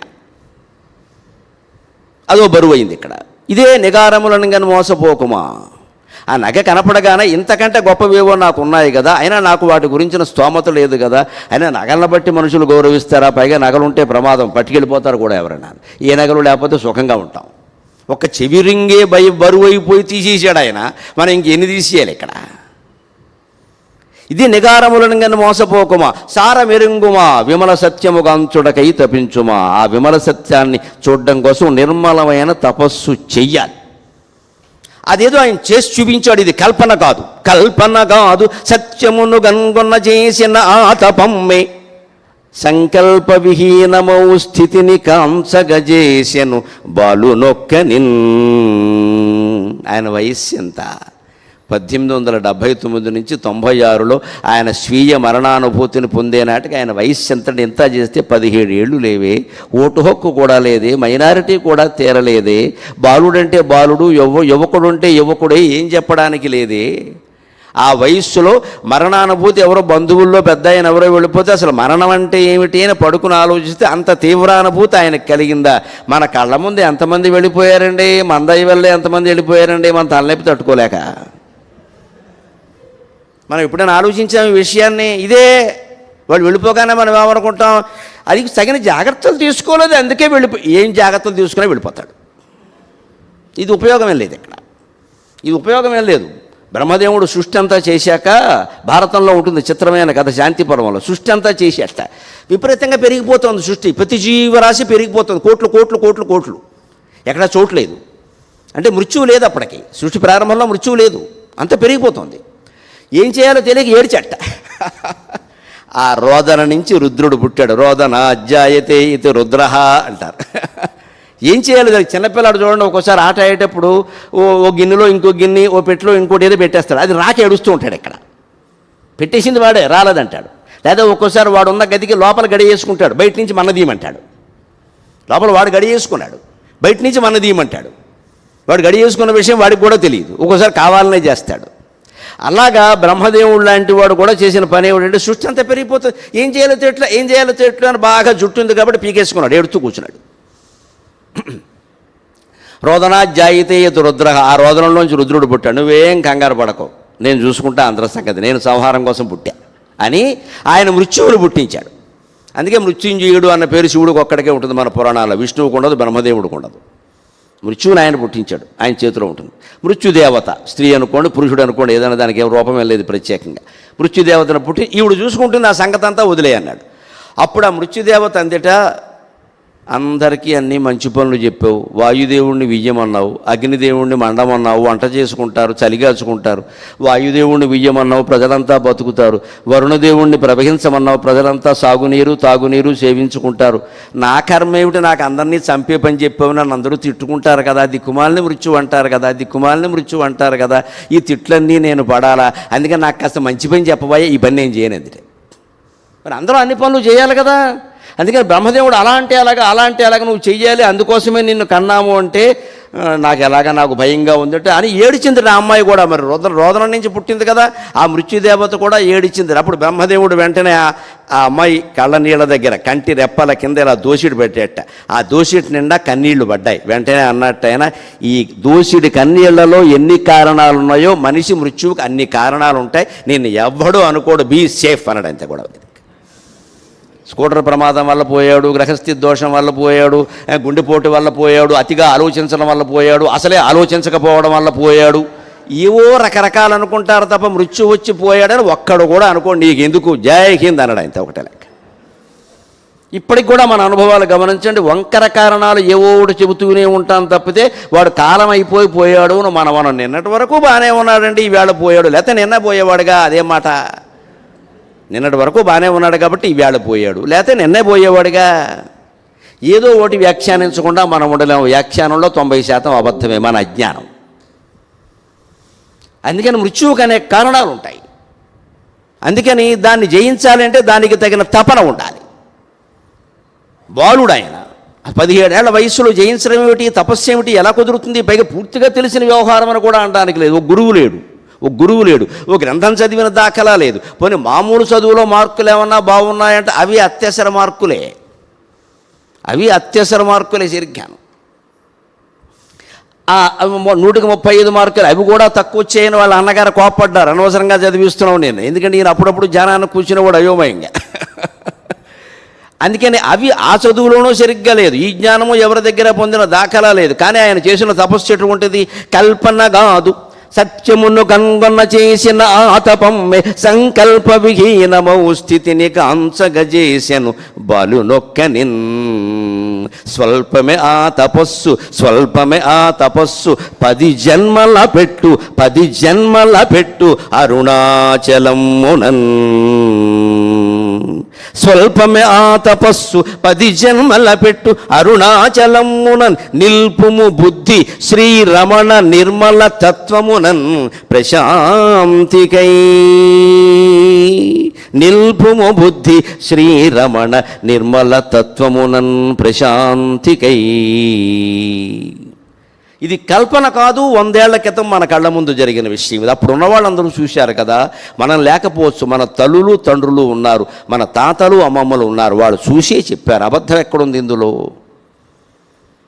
సత్యాన్ని కనుగొనడం కోసం ఆయన తీవ్రమైన తపస్సు చేశాడు. ఎంత తపస్సు ఉంటే, ఇక్కడ సాగట్లేదంటే అక్కడికి వెళ్ళాడు, అక్కడ సాగట్లేదంటే ఇంకో చోటకి వెళ్ళాడు. కానీ నేను తపస్సు చేసుకుంటున్నాను, మీరెవరు ఇక్కడికి రావద్దు, వస్తే శపిస్తా, ఈ నాటకాలు ఆడలేదు. ఇదంతా క్రోధం. నువ్వు తపస్సు చేసుకుందుకు ఇవాళ వచ్చావు ఇక్కడికి, మేము ఎప్పటి నుంచో ఇక్కడ ఉంటున్నాం. చివరికి పిల్లలు అర్థం కాక ఆయన ఏదో గోచి పెట్టుకుని ఉన్నారని రాళ్ళు పెట్టి కొడితే అక్కడి నుంచి వెళ్ళిపోయి ఎవరికీ అందకుండా పాతాళ గుహలో శివలింగం దగ్గర క్రిములు కీటకాలను తట్టుకుంటూ చేశాడు. కానీ అక్కడ ఒక అంగరక్షకుడిని శిష్యుడిని పెట్టుకుని ఎవరిని కొట్టకుండా నువ్వు చూసుకో, తర్వాత పీఠం పెట్టాక నువ్వే పీఠాధిపతి అని అనలేదు ఆయన. ఈ బిజినెస్ లేవు ఇక్కడ. పైగా అడిగితే పక్కన ఉన్న ఒక ఆయన అడిగితే కూడా ఏమన్నాడంటే, ఇది వాళ్ళ కొండ, వాళ్ళు తిరుగుతున్నారు, గొర్రెల కాపర్లు గోవుల కాపర్లు, వాళ్ళ కొండకి నేను వచ్చాను, వాళ్ళని ఏం చేయొద్దనడానికి నేనేవాడిని, నేనే వెళ్ళిపోవాలి అని కిందకి వెళ్ళిపోయాడు. అక్కడే ఉండిపోయాడు అలాగా. అది గాఢమైన తపస్సు అంటే అర్థం. అది 10 జన్మలు పెట్టేది అరుణాచలం మనం. అరుణాచలానికి అంత ప్రఖ్యాతి, అంత విశిష్టత ఎందుకు వచ్చాయంటే దయచేసి గమనించండి. ఆయన తపస్సు వల్ల వచ్చాయి, ఆయన తపస్సు వల్ల వచ్చాయి. అటువంటి వాడు తపస్సు చేసిన చోటకి ఇచ్చి మనం కూడా తపస్సు చేయాలి. తపస్సు చేతకపోతే జపమైనా చేయాలి, జపం చేతకపోతే నామస్మరణైనా చేయాలి, ఏమీ చేతకపోతే నోరు మూసి కూర్చోవాలి. అసలు ఇక్కడ రాజకీయాలు కానీ లౌకిక వ్యవహారాలు కానీ వేరే ఏ రైలు ఎక్కొచ్చా ఏదో ఒకటి ఎక్కొత్తా, నీకు ఎందుకు గొడవ, ఇవన్నీ కూడా అనవసరం. వీలైనన్ని మాటలు తగ్గించేయాలి. అప్పుడు నిల్పుము బుద్ధిశ్రీ రమణ నిర్మల తత్వమునను ప్రశాంతికై, అప్పుడు మన బుద్ధి రమణ మహర్షి చెప్పినటువంటి నిర్మలమైన తత్వంలో కొద్దిసేపు అయినా నిలబడుతుంది. ఎందుకంటే ప్రశాంతికి. నేను నిన్న రాత్రి రాగానే కార్యకర్తలు నా యందు అనురాగంతో ఆ ధ్యాన మందిరం చూపించారు, సమాధిని చూపించారు. నాకు అక్కడికి వెళ్ళగానే ఇక ఇంతకంటే ప్రశాంతత ఎక్కడైనా ఉంటుందా అనిపించింది. ఆశువుగా పద్యం చెప్పే అలవాటు ఉంది కాబట్టి మనస్సులో అనిపించింది, ఈ ప్రశాంతత కోసమే ఎల్లవేళలందు ఎదురు చూచుచునుందు, ఈ ప్రశాంతత కోసమే ఎల్లవేళలందు ఎదురు చూచుచునుందు, ఇందుకోసము ఏదైనా ఎంతది అయినా, ఇందుకోసము ఏది అయినా ఎంతది అయినా నే తృణమ్ముగాగ భావింతు, నే తృణమ్ముగాగ భావింతు కాన నే గరికపాటి. మా ఇంటి పేరు గడ్డిబెరక ఎందుకు ఏంటంటే ఈ ప్రశాంతత కోసం ప్రపంచాన్ని అంతటినీ గడ్డిబెరక కిందే భావిస్తాను నేను, అందుకే గరికపాటి. ఈ ప్రపంచం గడ్డిబెరకే, అంతకుమించి నేను లేదు ఇక్కడ. తీసే దాని గురించి అంత ఆలోచించాల్సిన పని లేదు. సుఖము లేదు, దుఃఖము లేదు, రెండూ మిథ్యే. రెండు శబ్దాలు గమనించినా అర్థమవుతుంది సంస్కృత భాష గొప్పతనం మీద. సుఖం దుఃఖం రెండిట్లో ఉన్నది ఖమ్. ఖమ్ అంటే శూన్యం. ఆకాశము సురవర్త్మఖం అంటారు అమరకోశంలో. గగనం ఆకాశము సురవర్త్మఖం, గగనము ఆకాశము సురవర్త్మ దేవతల మార్గము ఖం, ఇవన్నిటికీ ఆకాశం అని పేరు. ఖం అంటే అర్థం ఆకాశం అంటే, ఆకాశం అంటే శూన్యం. ఆకాశం ఉందంటే ఉంది, లేదంటే లేదు. ఆకాశం ఏదంటే ఎవరినైనా చూపించమనండి, పైకి చూపిస్తారు. ఎక్కడుందో చెప్పమని. మబ్బులుగా ఉన్నాయి కదా, మబ్బులుంటే మబ్బులు ఉన్నాయి, ఆకాశం ఎక్కడుంది? సూర్యుడు ఉన్నాడు కదా, సూర్యుడు ఉన్నాడు, ఆకాశం ఎక్కడుంది? చంద్రుడు ఉన్నాడు కదా, ఆకాశం ఎక్కడుంది? మొత్తం మీద సూర్యుడు చంద్రుడు మబ్బులు అన్నీ పోగయ్యేదానికి కూడా ఆకాశం అని మనమే పేరిట్టాం. నిజానికి ఆకాశం మిథ్య. ఏది చూసినా మిథ్యే. దాని లోతుల్లోకి వెళ్ళి చూస్తే ఏదైనా మిథ్యే. మనం ఎందుకు సత్యం అనుకుంటున్నాడో లోతుల్లోకి వెళ్ళి చూసే అలవాటు మనకు లేదు. పైపైన దేవుకోవడమే అలవాటు ఎంతసేపు. ఎందుకంటే విగ్రహం కనపడగానే ఓ కాళమే పడిపోవడం, పామేయడం తోమేయడం మనకు అలవాటు అంతే. ఇంక దానికి మహిమలు మాయలు పుట్టించేయడం, పుస్తకాలన్నీ రాసేయడం. ఇక్కడ ఇప్పుడు వేగ పుస్తకం కూడా రాయక్కల, ఒక్క మాట యూట్యూబ్లో పేలితే చాలు వెళ్ళిపోతుంది తెల్లారేసరికి. ఎవడో ఒకడు చూస్తాడు, మనకంటే అజ్ఞానం ఉంటాడుగా. మనం సగం అజ్ఞాని, వాడు పూర్ణ అజ్ఞాని, అందుకని వాడు చూస్తాడు. అజ్ఞ అక్కడికి వెళ్ళి ఇలాగా ఒక్కసారి తల తాకించగానే తల పగిలిపోవడం ఖాయంటారు, వెళ్ళిపోతాడు వీడు. నువ్వు ఎక్కడ తాకించినా ఏం చేసినా బుర్రలోకి వెళ్ళే విషయం వెళ్ళాలి, మళ్ళీ ఇంటికి వెళ్ళి మననం చేయాలి. ఇక్కడ నేను ఎంత చెప్పినా నాకు వంట పట్టదు, మీకు వంట పట్టదు. నాకు కొంచెం సత్కారం ఏమైనా చేస్తారు, మీకేం చేస్తారు? ఊరికే వచ్చి కూర్చున్నారు ఇక్కడ. మీరు ఆలోచించాలి బాగా, ఇది చెప్పింది ఏమిటి, ఎందుకు చెప్పారు, ఇందులో ఇది ఎందుకు అని గదుల్లో కూర్చొని ఆలోచించాలి. ఆశ్రమంలో కాదు, ఇంటికి వెళ్ళాక కూడా ఆలోచించాలి. శ్రవణం మననం నిధిధ్యాసనం. ముందు వినాలి, శ్రవణం మననం, దాన్ని మననం చేసుకోవాలి, రిపిటేషన్. నిధిధ్యాసనం, ధ్యాస అంటే ధ్యానం, దిధ్యాస అంటే ధ్యానం చేయాలనే కోరిక. నిధిధ్యాస, నిర్దిష్టమైన దిధ్యాస. ధ్యానం చెప్ప ఇంకా నాకేం వద్దు అనేంత కోరుకుండాలి. అంచేది ఈ ప్రశాంతత మనకి ఇవాళ సమాధి దగ్గర, మాతృభూతేశ్వరాలయం దగ్గర, రమణ మహర్షి భోజనం చేసిన చోట, ఆయన కూర్చున్నాడని చెబుతున్న చోట మనకి వెళ్ళగానే ఏదో ప్రశాంతత వచ్చింది, ఏదో ప్రశాంతత వచ్చింది. అక్కడికి వెళ్ళగానే మనస్సంతా అదోలో అయిపోయిందని మనం ఏదో చెప్పేస్తూ ఉంటాం. పైగా ఇది ఎదుటి వాళ్ళతో చెప్పడంలో మనకి చాలా ఆసక్తి ఉంటుంది నిజంగా కలిగిన దానికంటే. అంటే మనకి ఏదో అయిపోయిందని వాళ్ళు ఏదో అనుకోవాలి. మొత్తం మీద మనం ఏమీ పొందలేదంటే ఎందుకు వచ్చినట్టు? అందుకే ఈ చెప్పకుండా మాట్లాడకుండా ఊరుకుంటే నిజంగా పొందేమో లేదో మనకు తెలిసిపోతుంది. చెప్పడం మొదలెట్టామంటే అబద్ధమే వస్తుంది చాలా వరకు. ఎందుకంటే వాళ్ళు ఏమీ పొందలేదంటే ఎందుకు వచ్చామంటారు, బాగుండదని. వాళ్ళు ఏదో పొందారు, మనం ఏదో పొందాం. ఎవరు ఏమీ పొందలేదు. ఎందుకంటే పొందడానికి వారి మనసు సిద్ధంగా లేదు. పొందడానికి వారి మనసు సిద్ధంగా లేదు. రిసీవింగ్ ఎండ్ అనేది సిద్ధంగా ఉన్నప్పుడు సెల్ ఫోన్ ఛార్జింగ్ ఎంత చేసినా ఒకటే ఛార్జింగ్ ఎక్కదు. రిసీవింగ్ ఎండ్ సిద్ధంగా లేదు అక్కడ. నువ్వు ఊరికే పెట్టా, గంట సేపట పెట్టా, స్విచ్ చేయలేదు, అసలు చూడరాదా ఆ విషయం. ఒకవేళ వేసావు, ఈ వైర్లో లోపం ఉంది, అది చూడరాదా? లేదు నీ సెల్ ఫోన్లో లోపం ఉంది, అది చూడరాదు. ఏమీ లేకుండా గంట పెట్టా, 2 గంటలు పెట్టామంటే నేను ప్రతి పౌర్ణమికి వస్తా, ప్రతి ప్రదక్షిణం చేస్తా, ఆర్టీసీ వారు బాగుపడతారు, రైల్వే వారు బాగుపడతారు, మనకేం కలిసి వస్తుందో నాకు తెలియదు. ఇక్కడ జనం పెరిగిపోతారు విపరీతంగా. దక్కవలసిన వాళ్ళకు కూడా ఆనందం దక్కదు. అంటే 100 సార్లు వచ్చా, 1000 సార్లు వచ్చా అని చెప్పకండి. అసలు ముందు రావడం తగ్గించండి. మొహమాటం లేకుండా చెబుతారు, రావడం తగ్గించండి. ఈ పొందిన జ్ఞానాన్ని ఇంటి దగ్గర ఉండి అనుభూతి చెందే ప్రయత్నం చేయండి. అప్పుడు నిజంగా ఆ నిర్మలమైన తత్వంలో మనం బుద్ధిని నిలపగలుగుతాం ఖచ్చితంగా. అప్పుడు మనకి ఏ స్థితి లభిస్తుందయ్యా? ఆయన తపస్సులో ఉండగా ఏ దివ్యమైన అనుభూతి చెందాడో అదే లభిస్తుంది. ఆ తపస్సు ఎటువంటిది? ఒక రకంగా పోలిస్తే వృక్షం, ఒక రకంగా పోలిస్తే నదీ ప్రవాహం, ఇంకో రకంగా పోలిస్తే గుడిగంటల సవ్వడి. ఎవడి జీవన వృక్షజాలముల ఒక్కింతైన స్వార్థ ప్రబాళ విలాసమ్ముల నొప్పబోక, ఎవరి జీవన వృక్షజాలముల ఒక్కింతైన స్వార్థ ప్రబాళ విలాసమ్ముల నొప్పబోక, దృఢ వైరాగ్యాసిధారాగతిన్ తవులం చేసియు, దృఢ వైరాగ్యాసిధారాగతిన్ తవులం చేసియు, త్యాగ పల్లవ వితానంబు ఆర్ద్ర శాఖావళిన్ చివురింపంగ తపంబు చేసెను అతడా శ్రీ బ్రాహ్మణ స్వామియే. ఎవడి జీవనది ప్రవాహములలో ఈ జాతీయ గీత విధానం మగు శాంతి మంత్రమును సంధానించి, ఎవడి జీవనది ప్రవాహములలో ఈ జాతీయ గీత విధానం మగు శాంతి మంత్రమును సంధానించి, సంతప్త మానవ కేదారములందు శాంతి సమతానంద ప్రవాళములే చివురింపంగ తపమ్ము చేసెను అతడా శ్రీ బ్రాహ్మణ స్వామియే. ఎవడి కొండల గుండెలందు మునియై ఏకాంత నిశ్శబ్ద సంభవనాదంబున సర్వబంధములు దిగ్బంధంబుగా వించి రుద్రవితేజంబున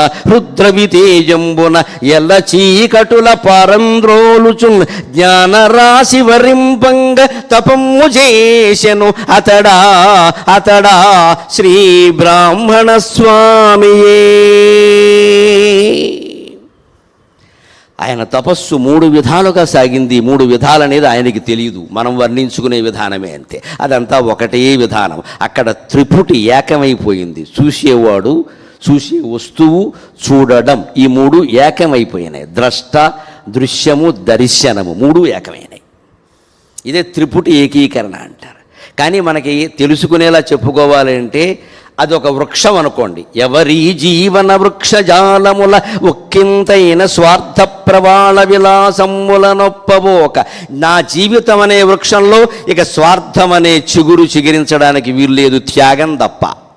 త్యాగ పల్లవ దృఢ వైరాగ్యాసిధారాగతింతవులంజేసి, దృఢమైన వైరాగ్యం అనే ఖడ్గంతో ఆయన కోరికల్ని ఖండించాడు. ఎంత దృఢమైన వైరాగ్యమో తెలుసా? ఒక ఆయన పట్టుబట్టలు వేసి, నాకు వ్యాపారంలో నష్టపోయానండి, కోట్ల రూపాయలు, రమణాచలానికి ఇక్కడికి వచ్చానండి, ఇక్కడికి 4-5 సార్లు వచ్చాక నాకు వ్యాపారంలో లాభం వచ్చిందండి, అందుకని నేను మీ రుణం తీర్చుకోవడానికి ఏదో రకంగా భక్తితో నేను స్వయంగా పట్టుబట్టలు నేశానండి. మాది నేతగాళ్ళకి సంబంధించిన వర్గం, అందుకని నేనే నేశానండి, ఈ ఒక్కటి కట్టుకోండి అంటే ఆయన మామూలుగా శాంతంగా ఉంటారు కాబట్టి అలా చూశారు, వదిలేశారు. పక్కన పళనిస్వామి వాళ్ళు వీళ్ళు ఉండి చెప్తూనే ఉన్నారు, సైకిల్ చేస్తున్నారు. అబ్బే మనం చాలా దేవాంతకులం కదా, మన పట్టు నెగ్గాల్సిందే ఇది అందరం గుర్తుంచుకోవాలండి. ఒకరిని గౌరవించి జ్ఞాని అని మనం గౌరవించినప్పుడు ఆయన చెప్పినట్టు మనం వినాలి. మన కోసం ఆయన లాక్కూడదు ఇక్కడికి. పాదాభివందన వద్దంటే మానయ్యి, ఫోటో వద్దంటే మానయ్యి, వెంటనే మానయ్యి. మాకు మీరంటే అభిమానం ఉండి, నేనంటే అభిమానం ఉంటే నేను చెప్పినట్టు నువ్వు వింటావా, నువ్వు చెప్పినట్టు నేను వినాలా? ఇది ఎక్కడ అభిమానం? విచిత్రమైన దీని అహంకారం అంటారు, అభిమానం అంటారు దాన్ని, అహంకారం అంటారు దాన్ని. మనం అంగీకరించే అభిమానం ఉంటుంది. అభిమానం పెద్ద అహంకారం అసలు. ఈ చుట్టూ చేరే వీళ్ళే పాడు చేసేస్తారు మొత్తం వ్యవస్థనే. ఆయన అలా చూశాడు, వదల ఒక్కసారి కనీసం కట్టుకుని వదిలేయండి. వెంటనే ఆయన ఆ పళ్ళెం ఇలా విసిరాడు, రోడ్డు మండిపోయి. అంత కోపం వచ్చింది ఆయనకి. కోపం రానివాడికి ఇలా విసిరాడు. మీకు చెప్తే అర్థం కాదు. ఒక పట్టుబట్ట తయారవడానికి ఎన్ని పట్టు పురుగులు చచ్చిపోతున్నాయో మీకు తెలుసా? ఎప్పుడైనా ఆలోచించారా? పట్టు అని పట్టు కూర్చుంటున్నారు. ఎక్కడ 2 లక్షల పట్టు పురుగులు చచ్చిపోతే ఒక బట్ట తయారవుతుందిరా సన్నాసి. నేను పట్టుబట్ట కాదు, ఏ బట్ట కట్టుకోకుండా గోచిపెట్టు కూర్చున్నాను ఇక్కడ. నువ్వు నాకు పట్టుబట్టలు పట్టుకొస్తావు. పైగా నేను స్వయంగా నేసా. ఈ స్వయంగా అనేది పోవడమే జ్ఞానం. అంటే ఎవరో నేస్తే మనకి సరిపోదు. ఇక్కడ నేను బాగా ఉంది. ఇంక నీకు రమణ మహర్షి ఎందుకు పని లేక? ఈయన విరమణ మహర్షి, దాని నుంచి విరమణ. ఒక పట్టుబట్ట కట్టుకుంటున్నామంటే 2 లక్షల పురుగులను చంపాం మనం ఇక్కడ.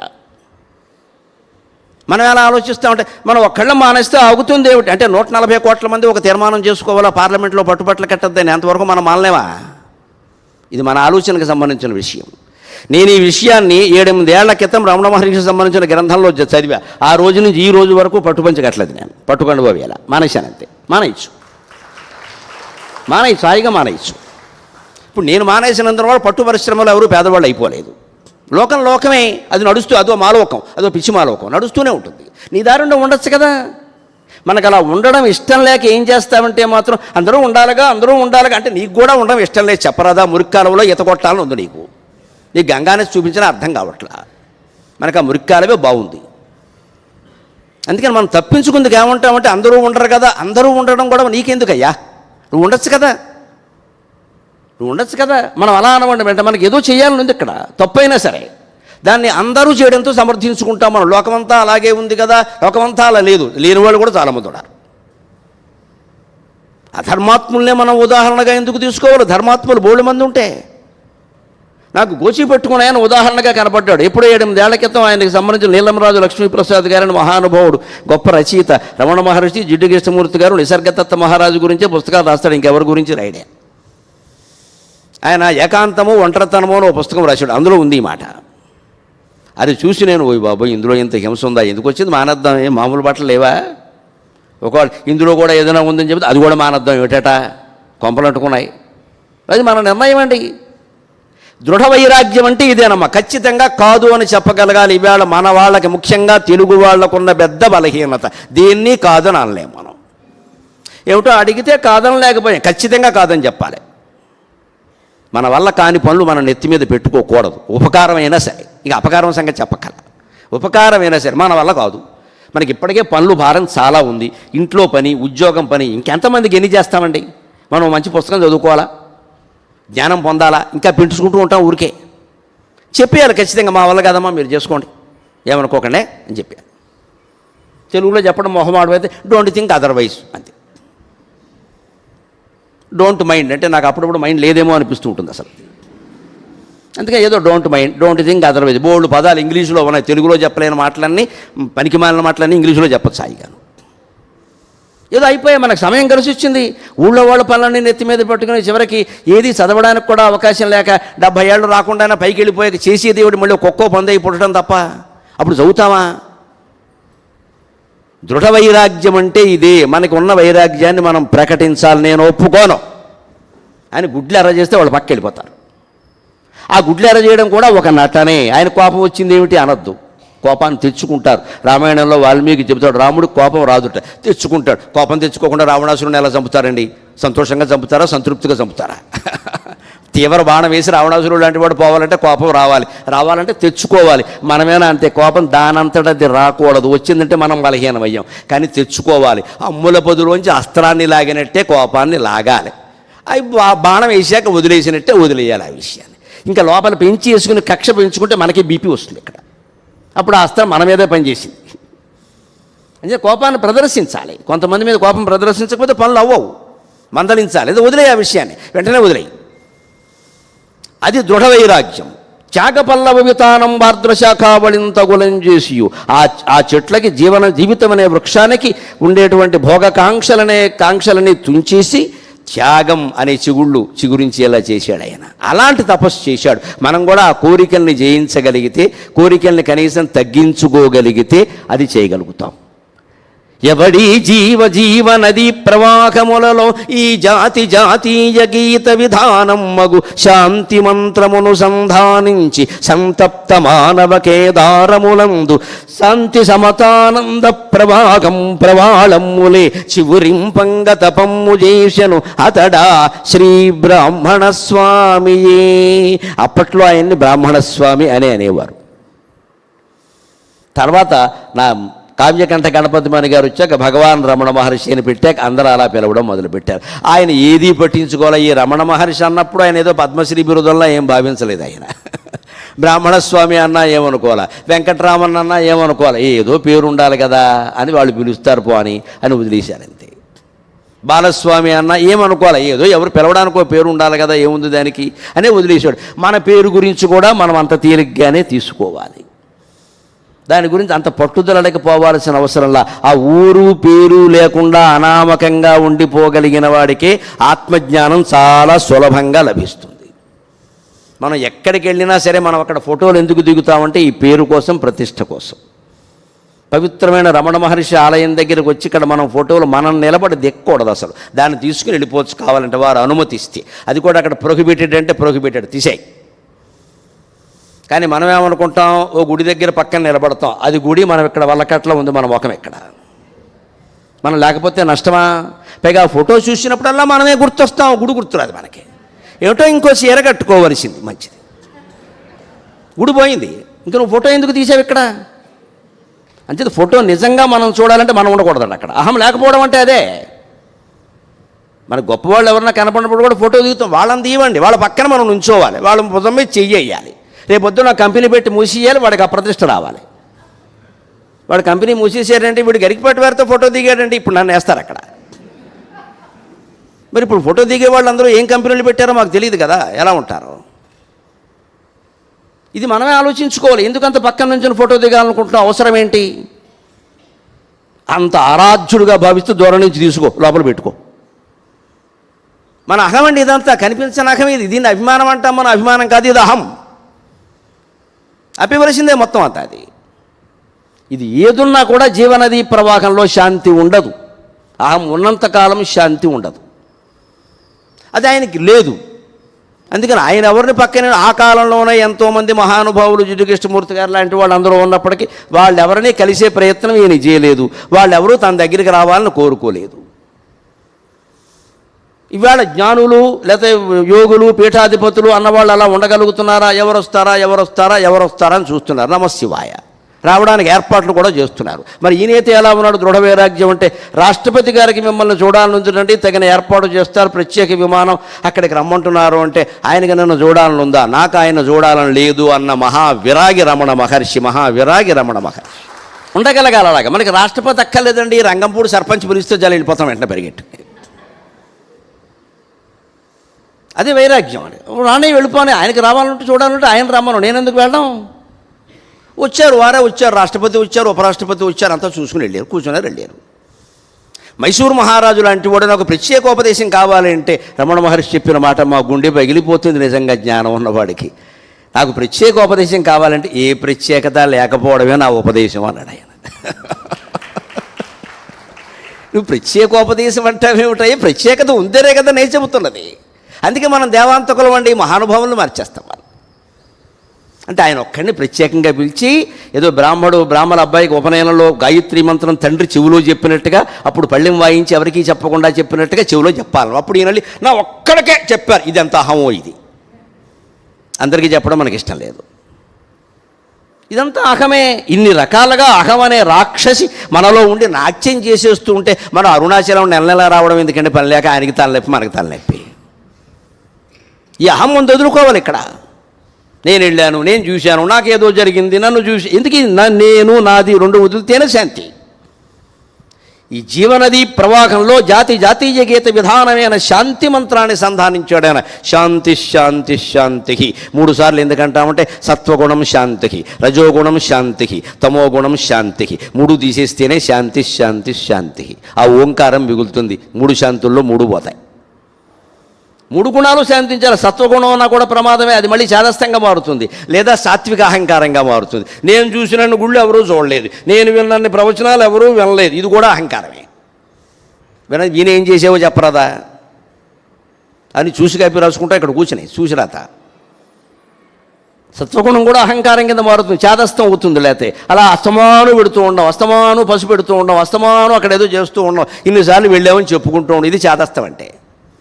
ఈ చాదస్తం వదులుకోవాలి, సాత్విక అహంకారం వదులుకోవాలి. అది అప్పుడు శాంతి మంత్రం అందులో సంధానించింది ఉందే, అదేం చేస్తుంది? సంతప్త మానవ కేదారములందు శాంతి సమతానంద ప్రవాళంబులే చివురింపంగా తపమ్ము చేశారు. ఈ తపించిపోతున్న మన మనస్సుందే, ప్రతిరోజు ఎప్పుడో అప్పుడు తప్పించకుండా మనం ఉన్నామండి. జ్ఞానం కోసం కాదమ్మా. ఏమిటో అబ్బాయి ఇలా ఉన్నాడు, ఏమిటో మనవరాలు అలా ఉంది, ఏమిటో కోళ్ళు ఇలా ఉంది, ఏమిటో కూతురు అలా ఉంది, ఈ గొడవ ఈ గోలే. వీళ్ళందరికీ 30 ఏళ్ళు వచ్చాయి, నీకు ఎందుకు ఆ గోల? అబ్బాయి వాడికి 60 ఏళ్ళు వచ్చినా సరే మన కాళ్ళ దగ్గర కూర్చోవాలి, మనం చెప్పినట్టు వినాలి. ఇదో అహంకారం ఇది.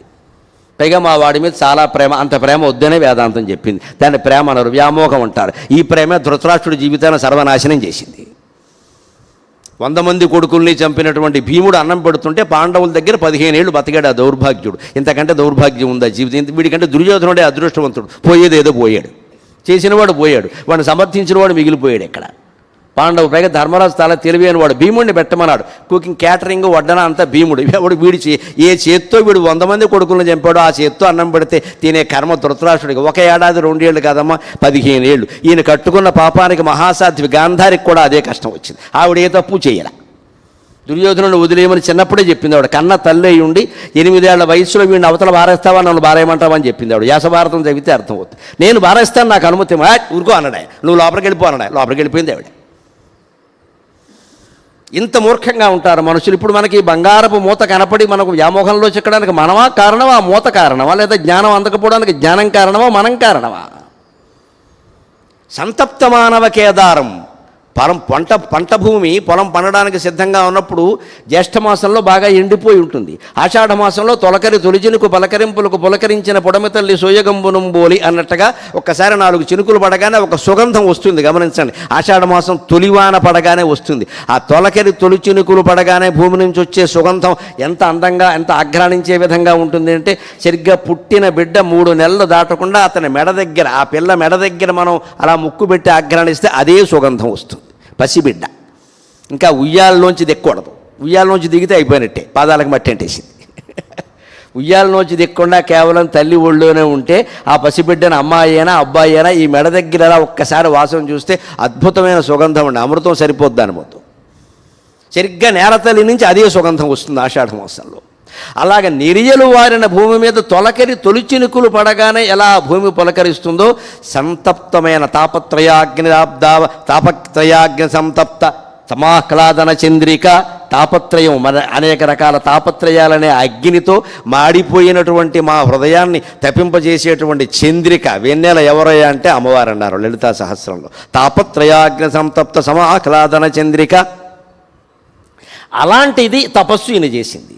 అందుకని శాంతి మంత్రాన్ని సంధానించుకుని సంతప్తమైన మనిషి మనస్సు అనే కేదారంలో శాంతి సమతానంద ప్రవాళంబులై, శాంతి సమత్వం ఆనందం అనే చిగుళ్ళు చిగురించే విధంగా ఆయన తపస్సు చేశాడు. అలాగే పాతాళ గుహలో కూర్చుని ఆయన చేసిన తపస్సు చేసింది ఒక్కసారి తలుచుకుంటే నాకు అనిపించింది ఏమిటి అంటే, ఆ గుహ ఏమిటి, అక్కడ శివలింగం ఏమిటి. ఇప్పుడంటే ఇంకా చాలా అలంకారాలు చేశారండి, మనం కూడా కూర్చుని కాస్త ఏదో చేసుకోవచ్చు అక్కడ అనిపిస్తుంది. కానీ అప్పుడే ఉన్నాయండి, ఆ పాత ఫోటో అక్కడ పెట్టారు. అసలు మనుషులు ప్రవేశించేలా లేదు. అది విపరీతమైన పాములు, తేళ్లు, కీటకాలు అన్నీ సంచరించే ప్రదేశం అది. అక్కడికి వెళ్ళి కూర్చుని రోజులు నెలల తరబడి తపస్సా. అప్పుడు అనిపించింది నాకు, ఎవడీ కొండల గుండెలందు మునియై ఏకాంత నిశ్శబ్ద సంభవనాదంబున సర్వబంధములు దిగ్బంధంబుగా వించి రుద్రవితేజంబున ఎల్ల చీకటులు పరంద్రోలుచున్ జ్ఞానరాశి వరింపంగ తపమ్ము చేసెను అతడా శ్రీ బ్రాహ్మణ స్వామియే. ఆ పాతాళ గుహలో ఆ శివలింగం పక్కని కొండల గుండెల్లో కూర్చున్నట్టుగా కూర్చున్నాడు మునిలాగా. ఏకాంత నిశ్శబ్ద సంభవనాదంబున మనం నిజంగా ఏకాంతంతో అంతర్ముఖీనం కాగలిగితే లోపల నుంచి ఒక నాదం వినపడుతుందండి ఖచ్చితంగా. ఊరికే మామూలుగా వినపడాలన్నా కూడా వినపడుతుంది, పెద్ద ఇబ్బంది లేదు. ఈ 2 చెవులు మూసుకుని ఈ 2 ముక్కులు ఇలా మూసుకుని లోపలికి వింటే వినపడుతుంది మామూలుగా కూడా. ఈ 2 చెవులు మూసేసుకోవాలి, బయట నాదాలు ఏవి రాకుండా. అప్పుడు ఈ ముక్కు మరి ఊపిరాడకుండా కాకుండా కొద్దిగా ఇలా మూసుకుని లోపలికి పూర్తిగా అంతర్ముఖ సమారాధ్య బహిర్ముఖ సుదుర్లభ అన్నట్టుగా లోపలికి దృష్టి పెడితే ఖచ్చితంగా ఆ నాదం వినిపిస్తుంది. దాన్ని శ్రద్ధగా వినగలిగితే అది ఓం అనే ఉంటుంది. నిరంతరం మన జఠరాగ్ని నాభి ప్రాంతం నుంచి ఓంకారం ధ్వనిస్తోంది, జ్వలిస్తోంది. దాన్ని మనం గుర్తించకుండా ఏం చేస్తున్నాం, ఎప్పటికప్పుడు పెసరట్టు ఉప్మా మినపరట్లు బారేస్తున్నాం ఇక్కడ. ఇంకా అందులోకి తేనె లేదా, తేనె ఉంటే సరిపోదు, అల్లం పచ్చడి లేదా, ఈ దృష్టే సరిపోయింది ఎంతసేపు ఇక్కడ అని తినేయడం శుభ్రంగా. అమ్మాయ ఇప్పుడు బాగుంది, లేకపోతే బాగుండదని అర్థమైందిగా. మళ్ళీ సాయంత్రం వేసాక ఏమిటో పొద్దున్నే వెళ్ళిపోయింది, ఈ పూట ఏం చేసావు, మళ్ళీ మొదలు ఇక్కడ తిండే ఎంతసేపు. ఒకవేళ కడుపు నిండింది అనుకోండి, ఇంక అక్కడి నుంచి ఏ భోగాలు అనుభవించగలం, సక్రమం అక్రమం కూడా లేదు. ఇంకా ఏ భోగాలు అనుభవించగలం, మనకు దోచిందల్లా అనుభవించాలంతే. ఇంకా దానికోసం ఎంత సంపాదించగలం. దీని బదులు కనుక 2 చెవులు మూసుకుని లోపలికి దృష్టి పెడితే ఖచ్చితంగా ఓంకారనాథం వినిపిస్తుందని ప్రతివాడికి నాభి కేంద్రం నుంచి వినపడుతుంది. ప్రతి వ్యక్తికి త్రిపురుష భేదం లేదు. ఆ బ్రహ్మకీట జననీ వర్ణాశ్రమ విధాయిని యా బ్రహ్మాది పిపీలికాంత ధనుషు ప్రోత జగత్సాక్షిణి. మనీషా పంచకంలో ఉన్నమాట మొదటి శ్లోకంలో. బ్రహ్మదేవుడు మొదలు కీటకం వరకు లోపల నాభి ప్రాంతంలో ఉన్న శక్తి అమ్మవారు. ఆ శక్తి ఎప్పుడు ధ్వనిస్తుంది, ఎప్పుడు జ్వలిస్తుంది. శబ్దం కాంతి 2 దాని లక్షణాలు. జ్వలించడమే కాంతి, ధ్వనించడమే శబ్దం. సౌండ్ అండ్ లైట్ సైన్స్ కూడా చెప్పింది అదే కదా. సౌండ్ లైట్ లేకుండా శక్తి ఉండదు. దానికి సౌండ్ ఉంటుంది, లైట్ ఉంటుంది. దాన్ని వినగలిగితే, దాన్ని విన్నాడు ఆయన. ఏకాంత నిశ్శబ్ద సంభవనాదంబున సర్వబంధములు దిగ్బంధంబుగా వించి. ఆ నాదం మీదే దృష్టి పెడితే ఏమనిపించింది, బయట వినిపించే శబ్దాలు, బయట కనిపించే స్పర్శలు, బయట కనిపించే రూపాలు, బయట కనిపించే రుచులు, బయట ముక్కుకు సోకేటువంటి వాసనలు అన్నీ మిథ్యే, అన్నీ కల్పనే. నాకు అవేవి సంబంధం లేదు, అనవసరంగా బయటకు వచ్చి బాధపడుతున్నా, లోపలే ఉండొచ్చు నేను. అటువంటి వాడు ఎంత లోపలికైనా వెళ్ళిపోతాడు. తన శరీరంలో తాను లోపలికి వెళ్ళగలిగిన వాడు నీ చీమల దూరణ చిట్టడుగులో, కాకుల దూరణ కారడుగులో, నిర్జరారణ్యంలో, కొండల గుహల్లో ఉండడం ఆశ్చర్యమే లేదు. మన శరీరంలో మనం లోపలికి వెళ్ళగలమా? మన ఇళ్లల్లో పోనీ ఖరీదైనటువంటి ఇళ్లల్లో మనం ఉన్నాం కదా, కోట్ల రూపాయలు పెట్టి కొనుక్కున్నాం కదా, అక్కడైనా ఒక మూల కూర్చుని చేయండి. ఈశాన్య మూల అనకండి, దానికి దేవుడికి ఏం లేదు గొడవ. మళ్ళీ ఇక్కడ వాస్తు పెట్టుకోకండి, పిచ్చాళ్ళం అయిపోతాం అంతే. ఇంకా ఎక్కడ కూర్చున్నా ఫలిస్తుంది నీ మనస్సు సరిగ్గా ఉంటే. నువ్వు ఈశాన్యం కాదు, కైలాసంలో కూర్చున్నా ఫలించేది, నీ మనస్సు అక్కడ లేదు. బస్సు వెళ్ళిపోతుందేమో అని ఉంది అక్కడ కైలాసంలో కూడా మనకి. ఇంకా బస్సే దొరుకుతుంది, భగవంతుడు ఎందుకు దొరుకుతాడు? నువ్వు ఎక్కడ కూర్చున్నావు అనేది ముఖ్యం కాదు, ఇక్కడ ఎలా ఉంది నీ మనస్సు అది ముఖ్యం. ఎవరో ఒకరు చెయ్యాలి కదా, కర్మ కనపడుతోందంటే కర్త ఉండాలి కదా. అందుకని ఈ సృష్టి భగవంతుడు ఎందుకు చేశాడు అంటే, నీ ముఖం ఎలా ఉందో తెలుసుకోవాలంటే నువ్వేం చేస్తావు అన్నాడు ఆయన. మహాయోగ మాటలు అలా ఉంటాయి, అంత సూక్ష్మంగా ఉంటాయి. చిన్న ఉదాహరణ, నీ ముఖం ఎలా ఉందో తెలుసుకోవాలంటే నువ్వేం చేస్తావు? అద్దంలో చూసుకుంటానండి అన్నాడు. భగవంతుడు కూడా తాను ఎలా ఉంటాడో ఓసారి చూసుకోవాలని అనిపించింది, మాయ అనే అద్దంలో చూసుకున్నాడు. అదే ఈ సృష్టి అన్నాడు ఆయన. మాయ అనే అద్దం, మాయద్దం అన్నమాట. అద్దాల్లో కూడా మాయద్దాలు ఉంటాయి. మాయాబజార్లో ఒక అద్దం ఉంది, గమనించారా? మాయాబజార్లో ఓ దర్పణం ఒకటి ఉంది, అది మాయదర్పణం. ఏమిటది?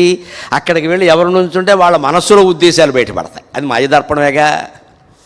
అలాగా భగవంతుడికి ఒకసారి నేనేమిటో ఇలాగ నిరాకార నిరంజన పదార్థంలాగా నా అంతఃప్రజ్ఞం న బహిఃప్రజ్ఞం నోభయతఃప్రజ్ఞం న ప్రజ్ఞం నా ప్రజ్ఞం న ప్రజ్ఞానఘనం న ప్రజ్ఞానగరం అదృష్టం అవ్యపకార్యం అగ్రాహ్యం అలక్షణం అచింత్యం అవ్యపదేశ్యం ఏకాత్మ ప్రత్యయసారం ప్రపంచోపశమం శాంతం శివం అద్వైతం చతుర్థం మన్యంతే సాత్మా స విజ్ఞేయక.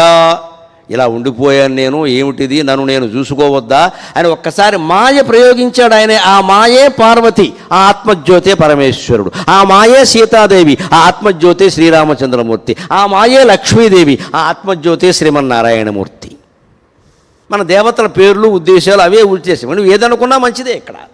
అందుకే స్త్రీశక్తిని అంతటినీ మాయ అంటారు. ఎందుకని మాయ అన్నారు స్త్రీని? దయచేసి ఆడవాళ్ళు ఎవరు కోపం తెచ్చుకోకండి. ఎందుకన్నారో చెబుతా, దాని వెనకాల హేతువాదం ఉంది, తర్కం ఉంది. స్త్రీ అన్న మాట గమనించండి. సకారం ఉంది, దాని కింద తకారం తావొత్తు ఉంది, దాని కింద రకారం ఉంది. సకారం సత్వగుణం, తకారం తమోగుణం, రకారం రజోగుణం. 3 ఉంటాయి స్త్రీ అంటే. 3 గుణాలు ప్రకృతి సమ్మేళనం. దేవుడు లేనిది ఎక్కడ? దేవుడు ఎలా ఉంటాడండి అని కొంతమంది భక్తులు అడిగితే, ఎలా ఉంటాడు ఏమిటయ్యా, ఇప్పుడు ఎలా కనిపిస్తుందో అలాగే ఉంటాడు. దేవుడు ఎక్కడైనా ఎప్పుడైనా కనపడుతూ ఉన్నా సరే నీకు ఎందుకు దేవుడు అని అనిపించట్లేదు అంటే, దేవుడు ఎలా ఉంటాడో నీకు తెలిస్తే కదా, తెలిస్తే గుర్తుపడతావు. మనకి తెలియని వ్యక్తిని ఎవరినైనా మనం రిసీవ్ చేసుకోవాలనుకున్న రైల్వే స్టేషన్కి వెళ్ళాలంటే ఫోటో చూపిస్తారు కదా, ఇదిగో రా అబ్బాయి వచ్చేది ఇతనే, అవుట్ గేట్లోంచి వస్తాడు, నువ్వు ఒకడు ఉండరంటే ఆ ఫోటో ఆధారంగా గుర్తుపడతాం. అలాగే దేవుణ్ణి కూడా మనం గుర్తుపట్టాలంటే ఓ ఫోటో ఏదైనా ఉండాలి కదా. ఆ ఫోటో ఏమిటంటే రమణ మహర్షి చెప్పింది, దేవుడు లేనిది ఎక్కడా అదే పనిగా తపించి చూడుమి. దేవుడు లేనిదెక్కడ అదే పనిగా తపించి చూడుమి. భావములోని భావముల భావములైన స్వభావమందున దేవుడు కానిపించును. భావములోని భావముల భావములైన స్వభావమందున దేవుడు కానిపించును. మతిభ్రమ తప్ప మరేది కాని, మతిభ్రమ తప్ప మరేది కాని భీశ్రావమయ ప్రపంచమున, భీశ్రావమయ ప్రపంచమున సత్యము నిత్యము దైవమొక్కడే. రమణ మహర్షి బోధనలు విని ఇష్టదైవం అనే కావ్యంలో నేను రాసిన పద్యం ఇది. దేవుడు లేనిది ఎక్కడ అదే పనిగా తప్పించి చూడుమి. ఎవడికి కనపడతాడు అంటే, నాకు దేవుడు తప్పింకేవద్దు, నాకు దేవుడు తప్పింకేవద్దు, నాకు దేవుడు తప్పింకేవద్దు. ఆయన అలాగే తప్పించాడా లేదా? ఎంతమంది రమ్మన్నా వెళ్ళాడు. కన్న తల్లండి, కడుపు తీపమ్మ, అడగమ్మ వచ్చి బతిమాలి, నాన్న ఇంటికి రారా, నాన్న ఇంటికి రారా, కన్న తల్లిని వచ్చానురా, నన్ను వదిలేసి వస్తావా, నా బాధ్యత నీకు లేదా అంటే ఆయన చెప్పిన సమాధానం ఏమిటండి? కర్త వారి వారి ప్రారబ్ధ కర్మను అనుసరించి జీవితంలో నడిపించును, అంతే. నడిపిస్తున్నాడమ్మా, నడిపించవలసినవాడు నా ప్రారబ్ధ కర్మను అనుసరించి. అంచేది నీ ప్రారబ్ధ కర్మ కూడా ఇందులో ఇముడుందనే అర్థం. అక్కడ నా వియోగం నీకు తప్పదు, నీ వియోగం నాకు తప్పదు, అంతే. ఇంక నేను చేయగలిగిందే లేదు. శంకరాచార్య వెళ్ళిపోలేదా 8 ఏళ్ల వయస్సులో? మరి వెళ్ళకపోతే మనకి 153 గ్రంథాలు అందేవా? భారతదేశం అంతా పర్యటన జరిగేదా? అద్వైతం ఇవాళ సిద్ధాంతంగా రూఢయ్యేదా? భారతీయ తత్వశాస్త్రం మొత్తంలో శంకరాచార్య జన్మించిన శిఖరాయమానమైన వ్యక్తి మరొకరు ఉన్నారా? ఆర్యాంబ చెప్పినట్టు విని పెళ్లి చేసుకుంటే మనకి మళ్ళీ 2 3 కనేవాడు, దానికేముంది? ఆ మాత్రానికి మనం ఉన్నాగా వారెందుకు? పనిపాడు చేసుకుని వారు ఉండాలి, మనం ఉన్నది ఎందుకు ఇక్కడ? పిల్లల్ని గండానికి 140 కోట్ల జనాభాని పెంచడానికి, పైగా చైనాని కూడా మించిపోయింది. ఎంత అదృష్టమో! ఇంకా మించిపోయేలా చేయడానికి మనం ఉన్నాం కదా ఇక్కడ. ఎందుకంటే మనం పిల్లల కోసం వస్తాం కదా. గిరి ప్రదక్షిణ ఎందుకంటే పిల్లలు పుట్టారు. అయ్యబాబోయ్, నాతో ఒక ఆయన స్వయంగా అన్నాడు ఈ మాట. కారులో తీసుకెడుతూను, గిరి ప్రదక్షిణ చాలా గొప్పదండి, మీరు ఆ మహిమ గురించి చెప్పండి అన్నారు. నాకు తెలియదండి అన్నాను నేను. ఆయన చెప్పాడు నాకు, ఏమిటా, 10 ఏళ్ళు అయిందండి మా అబ్బాయికి అమ్మాయికి పెళ్ళయి, మా కోడలు నీళ్ళు వేసుకోలేదండి, అక్కడ మొక్కుకున్నామండి, ఆ గిరి ప్రదక్షిణం చేసి ఇలా వచ్చామండి, మా కోడలు అని తెప్పిందాను. నేను వెంటనే అన్నాను, బాగా కోపం వస్తుంది నాకు అలాంటి మాటలంటే.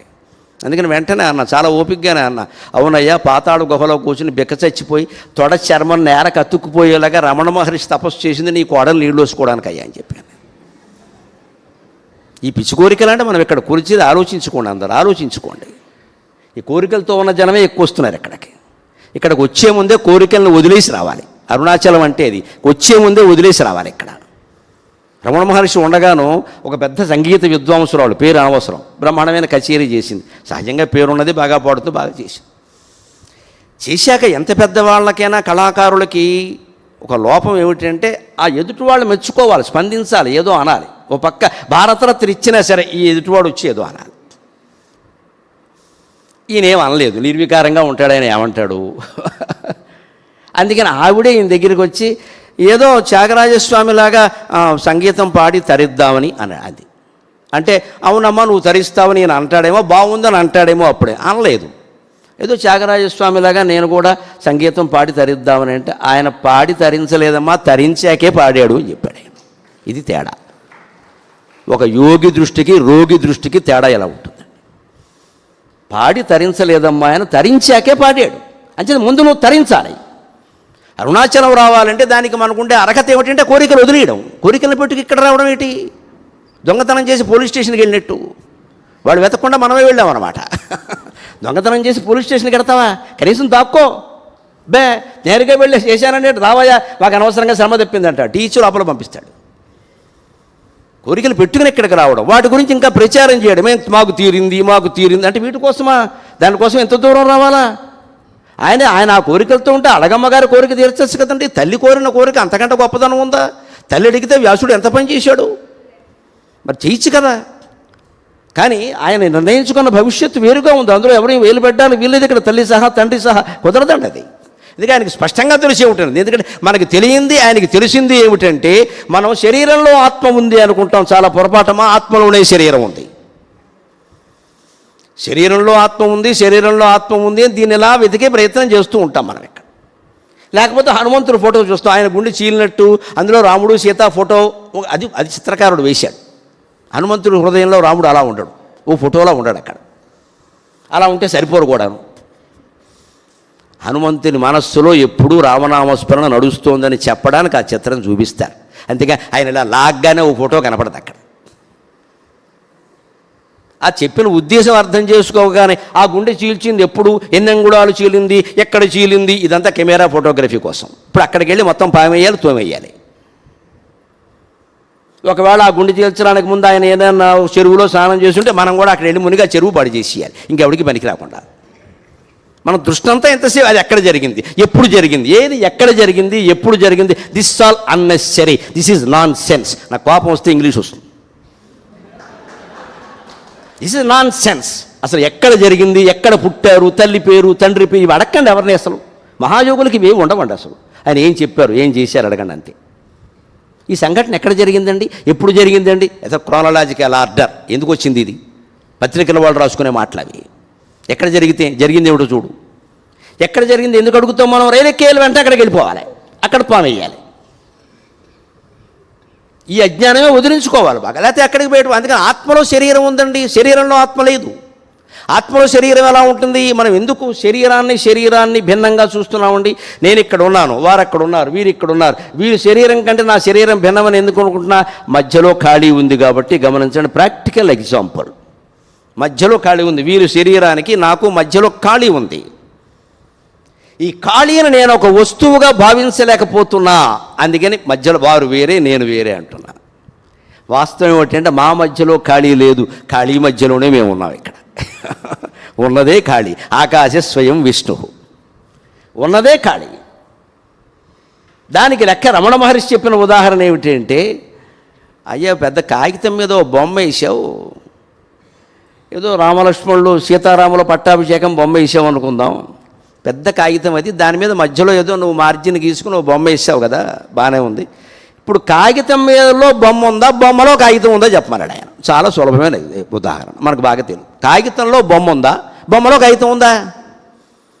మనం మామూలుగా ఏమంటాం, మనం బొమ్మ కనిపించినప్పుడు ఏమంటామంటే కాగితం కనపడదు, ఉన్న విషయం అది. బొమ్మ కనిపించినప్పుడు బొమ్మే కనిపిస్తుంది, కాగితం కనపడదు. బొమ్మకి 4 వైపులా ఎడ్జ్ గీసాం కదా, అంచు, దానికి అవతల కాగితం కనపడుతుంటే కాగితం మీద బొమ్మ వేసాడనే విషయం తెలుస్తుంది, అంతే కదా.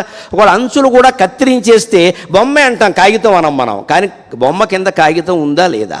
కాగితం లేకుండా బొమ్మ ఎవరైనా వేయగలరా? గోడ లేకుండా చిత్రం వేయగలరా? పోనీ బట్ట క్యాన్వాస్ మీదైనా చిత్రం వేయాలంటే బట్ట ఉండాలి కదా.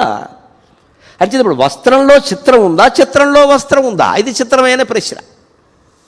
ఇప్పుడు ఆకాశంలో ఆత్మలో శరీరం ఉందా, శరీరంలో ఆత్మ ఉందా? నిజానికి కాగితమో గోడో వస్త్రమో లేకుండా ఎవరూ బొమ్మ వేయలేనట్టే ఆకాశం ఆత్మ అనే పదార్థం లేకుండా ఎవరు ఏ శరీరాన్ని సృష్టించలేరు. దానికి పెద్ద ఉదాహరణ ఏమిటంటే, ఇంకా ప్రాక్టికల్గా నేను చెబుతా. రాత్రి పడుకుని కలగంటున్నాం, మన శరీరం కింద ఉండనే ఉంది, ఊపిరి తీస్తూనే ఉంది. కానీ కల వచ్చిందా లేదా? ఒక మాయ సృష్టించిందా లేదా?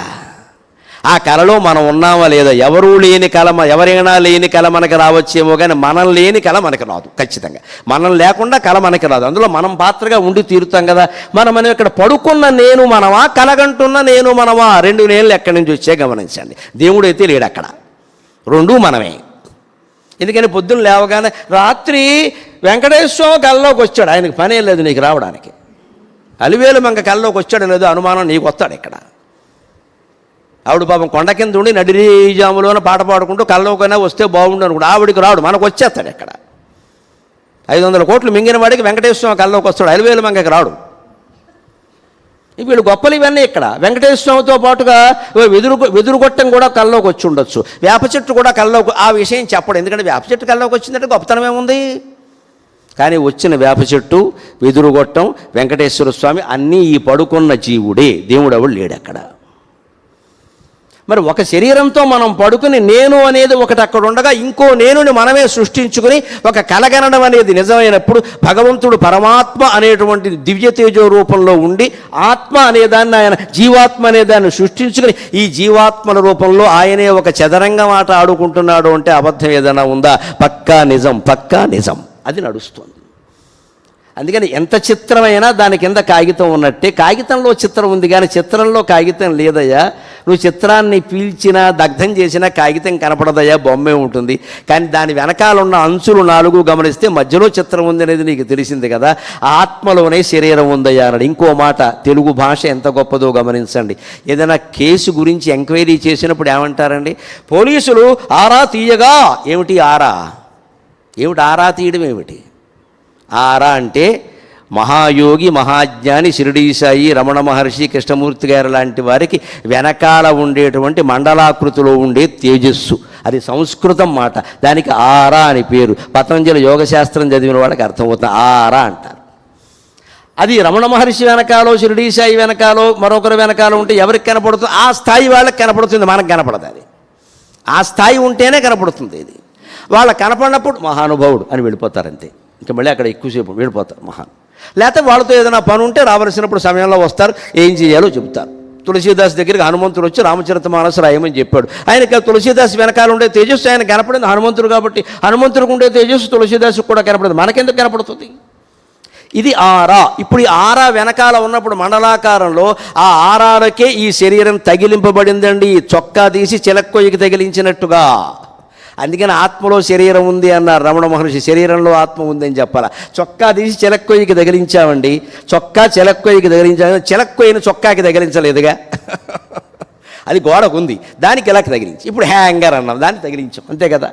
అందుకని ఈ చొక్కా తీసి చిలక్కొయ్యకి తగిలించినట్టుగా ఇన్ని శరీరాలు పరమాత్మకి తగిలించబడ్డాయి. ప్రత్యేకించి మన శరీరం, ఈ ఒక్క శరీరం ఈ జీవుడనే ఆత్మకి తగిలించబడింది. ఇప్పుడు ఆత్మలోనే శరీరం ఉన్నట్టే కదా. అంచేది ఏం జరుగుతుంది? ఆత్మ నౌక నుండి యాత్రిక దేహముల్ తీరమునకు జారుచుండు. ఆత్మ నౌక నుండి యాత్రిక దేహముల్ తీరమునకు జారుచుండు. పడవ నీటిలోన పరువులెత్తగవచ్చు, పడవ నీటిలోన పరువులెత్తగవచ్చు, నీరు పడవయందు చేరరాదు. ఇది దృష్టిలో పెట్టుకోవాలి. ఆత్మ ఒక నౌక, అందులో శరీరాలు ఉన్నాయి. శరీరం, ప్రతి శరీరం, నౌక ఎక్కిన వాళ్ళందరూ వాళ్ళ వాళ్ళ ప్రాంతంలో దిగిపోతారు. నౌక కంటే రైలు అయితే ఇంకా బాగా అర్థం అవుతుంది. మనం ఎక్కడి నుంచో కాట్పడి రావడానికి రైలు ఎక్కాం, మధ్యలో ఎన్ని స్టేషన్లు ఉన్నాయి, నేరుగా కాట్పడి ఒక్కచోటే ఆగదు కదా. వందే భారత్కి అత్యంత వేగంతో వెళ్ళేదానికి కూడా 5-6 కేంద్రాలు పెట్టారు, అంతే కదా. రేపు ఇంకా కాస్త జనం గొడవ చేస్తే 50 పడతారు, అప్పుడు జై హింద్ భారత్ అవుతుంది. అది ఇంక ఈ వేగంతో వెళ్ళలేదు ఇంకా. అలాగే మనకి మధ్యలో కేంద్రాలు ఉన్నాయి కదా, స్టేషన్లు ఉన్నాయి కదా. ఎవరి స్టేషన్ రాగానే వారు దిగిపోతున్నారా లేదా? ఒక్కొక్కరితో మనకి ఎదురుగా కూర్చోగానే చాలా అనుబంధం పెరిగిపోతుంది. పిన్ని గారు అంటాం, బాబాయ్ గారు అంటాం. ఇప్పుడైతే అవన్నీ మానేశారండి, తెలుగు పడదు కదా. అంకుల్ అంకుల్, మొక్కజొన్న కంకుల్, ఇంకేం లేదు ఇక్కడ. అందరూ అంకులే, ప్రతివాడు అంకులే, ప్రతివారు ఆంటీ, వీరికి యాంటీ. ఇంక వేరే చుట్టరికాయలు ఏం లేవు. ఇదివరకు అయితే బాబాయ్ గారు, మావయ్య గారు, పిన్ని గారు, తోడు ఏదో కనిపించేవారు. ఇక్కడ వాళ్ళతో బాగా అనుబంధం పెంచుకుంటారు. ఎంత ఏమిటో మిమ్మల్ని వదిలిపెట్టి వెళ్ళాలని లేదండి అంటూనే దిగిపోతాం. ఇక్కడ తప్పదు కదా. శరీరం కూడా అంతే. ఇది ఆత్మ ఒక రైలు, నౌక బదులు రైలు అనుకోండి. ఆత్మ ఒక రైలు, అందులో ఈ శరీరం, ఈ అందరి శరీరాలు ఎక్కిన ప్రతి శరీరం ఎక్కడో ఓ చోట దిగిపోతుంది. తల్లి అయినా తప్పదు, తండ్రి అయినా తప్పదు, భార్య అయినా భర్త అయినా ఎంత ప్రేమగా ఉన్నా తప్పదు, విడిపోవలసిందే. సంయోగ విప్రయోగ అంతే. రామాయణంలో రాముడు అన్నమాట. నువ్వు ఎంతమందితో ఎంత సంసర్గం పెంచుకున్నా వియోగం తప్పదు. సంయోగ విప్రయోగ అంతే. ప్రతి సంయోగానికి వియోగం ఉండి తీరుతుంది ఖచ్చితంగా. ఎందుకంటే వియోగం తర్వాతే వచ్చింది సంయోగం, తర్వాత మళ్ళీ వియోగం ఉంటుంది ఖచ్చితంగా. దానికి సిద్ధంగా ఉండాలి మనం, లేదంటే కుదరదు అక్కడ. ఆత్మ నౌక యందు యాత్రిక దేహములు తీరములకు జారుచుండు. ఆత్మ ఒక రైలు అనుకుంటే స్టేషన్ రాగానే ఒక్కొక్క శరీరం దిగిపోతుందా, ఒక్కొక్క మనిషి దిగుతున్నారా లేదా, అలాగే శరీరాలు కూడా దిగిపోతాయి. అది దిగిపోయేటప్పుడులోగా ఎలా ఉండాలి, భోగిలో మనం ఉన్నప్పుడు ఎలా ఉంటున్నాం, ఎంత వాళ్ళతో అనుబంధం పెంచుకున్నా సరే తెంచుకుని దిగిపోతున్నామా లేదా. ఇప్పుడైతే ఇంకో జాగ్రత్త కూడా పడాలి. వారు ఏమైనా బిస్కెట్లో మిఠాయిలో పెడితే తినకూడదు, అది కూడా అవసరమే. కొంపలు అంటుకుపోతాయి. మళ్ళీ మన ఊరు మనం వెళ్ళాం, చివరి గార్డు దిగుతాడు, కిందకి దింపుతాడు, మనం దిగం, వాళ్ళే దింపుతారు. అప్పటికే స్పృహ తప్పాం. అంచేది ఇప్పుడు ఎవరన్నా రైల్లో ఇస్తే తినడానికి కూడా లేదు. అప్పుడు ఎలా ఉంటాం రైల్లో, చాలా జాగ్రత్తగా వాళ్ళు అప్పుడే తీసి మా ఇంట్లో చేసి పట్టుకొచ్చామండి పులిహోరను, ఇప్పుడే తినొచ్చామండి అని అబద్ధవాడైనా తప్పించుకుంటాం. ప్రాణాల మీద ప్రేమ. ఇదే పడవ నీటిలోన పరువులెత్తగవచ్చు, నీరు పడవలోన చేరరాదు. నువ్వు ప్రయాణికులు ఎంతమందితో ఎంత అనుబంధమైనా పెంచుకో, వాళ్ళు ఇచ్చింది తినక, లేకపోతే ప్రాణాలు పోతాయి, అనుమానమే. అంతేకాదు పెంచుకున్న అనుబంధం తెంచుకుందుకు కూడా సిద్ధంగా ఉండు. దిగేటప్పుడు మళ్ళీ ఫోన్ నెంబర్ ఇవ్వండి, దిక్కుమాలిన పని అంటారు. దీన్ని వద్దు. ఈ ఉన్న ఫోన్ నెంబర్ చాలు. ఇప్పటికే మెమరీ కార్డు, మెనూ అన్నీ ఫుల్ అయిపోయినాయి. ఇంకా ఎందుకు ఇవన్నీ? కనిపించే ప్రతివాడు ఫోన్ నెంబర్ మనం తీసుకోవాలి. ఇక్కడ తరచు టచ్లో ఉండండి. ఈ తోటి మొదలెట్టారు ఈ మధ్యన టచ్ అని, ఇదో పిచ్చి. ఎందుకు టచ్లో ఉండాలి? అయిపోయింది అది, అక్కడ వదిలేయి. జీవితం సుఖంగా ఉండాలంటే ఎప్పటి పనులు అప్పుడే చేయాలి, ఎక్కడ వస్తువులు అక్కడే పెట్టాలి, ఎక్కడ విషయాలు అక్కడే వదిలేయాలి. అప్పుడే సుఖంగా ఉంటాం. ఇక్కడ నో టచ్. మళ్ళీ కలిసినప్పుడు చూసుకుందాం సంగతి. అబ్బాయి అలా అనుకోండి. మనం ఆయన ఎప్పుడో 20 ఏళ్ల క్రితం కూడా గుర్తుపెట్టుకున్నారు అంటే ఆయన జ్ఞాని కాదమ్మా, అజ్ఞాని. వదిలేయాలి ఆ విషయాన్ని. 70 ఏళ్ళు వచ్చాక కూడా దేనికి నీకు ఆ విషయం ఎక్కడ వదిలేయి. 1116 పద్యాలు ఏకధాటిగా అప్పగించి ధారణ బ్రహ్మరాక్షసుడు అని బిరుదు పొందిన వ్యక్తిగా చెబుతున్నా. జ్ఞాపకం ఉంచుకోవడం అంత శాపం ఇంకోటి లేదు, మర్చిపోవడం అంత సుఖం ఇంకోటి లేదు. హాయిగా మర్చిపోవాలి ప్రతిదాన్ని. ఎంతమందిని మర్చిపోతే అంత మంచిది, ఎన్ని విషయాలు మర్చిపోతే అంత మంచిది, గ్రంథాలు ఎన్ని మర్చిపోతే అంత మంచిది. ఒకే ఒక ఆత్మ, ఇంకేం ఉండద్దు ఇక్కడ. అప్పుడే జ్ఞానం పొందగలుగుతాం. ఇవన్నీ గడ్డిమేట్లాగా లోపల పెట్టుకున్నామంటే ఓ శ్లోకాలు బుర్ర మేము పడుతున్నామమ్మా, అవన్నీ గుర్తొచ్చి తినేస్తూ ఉంటాయి. ఎక్కడ సందేహాలు తెవలవు. చదివిన కొద్దీ సందేహాలు ఎక్కువ. చదివేస్తే ఉన్నమతి పోయిందని అందుకే అన్నారు. చదవకముందు కాకరకాయ అన్నాడు, చదివే కేకరకాయ అన్నట్ట. ఎందుకు అన్నాడు? వాడికి తెలియక కాదు. చదివిన వాడు దృష్టి ఎలా ఉంటుందంటే, వీళ్ళందరూ కాకరకాయ అంటుంటే నేను కాకరకాయ అంటే what is my specific speciality, అందుకని వీడు కేకరకాయ అన్నాడు. ఇప్పుడు వాళ్ళు నవ్వుకున్నారు, మనకు తెలిసింది కూడా వీడికి తెలియదు, నా కేకరకాయ అంటున్నాడు. అయిపోయింది అజ్ఞానం బయట. ఎందుకు వచ్చింది ఈ అజ్ఞానం? ఎందుకు బయటపడింది? అహంకారం వల్ల. కాకరకాయ అంటే అవునంటే సరిపోయింది కదా, వీడికి అహం ఇక్కడ. వాడు 10వ తరగతి కూడా చదవలేదు, నేను డిగ్రీ చదివాను, నో కాకరకాయ, ఇట్స్ కేకరకాయ అన్నాడు వీడు. వాళ్ళు ఏం పేరండి? కాకరకాయ తెలియదు, వీడికి ఏదో చెప్తున్నాడు, కఠోపనిషత్తు మాట్లాడతాడు, పని లేక అంటాడు. ఇప్పుడు మన అజ్ఞానం బయటపడింది.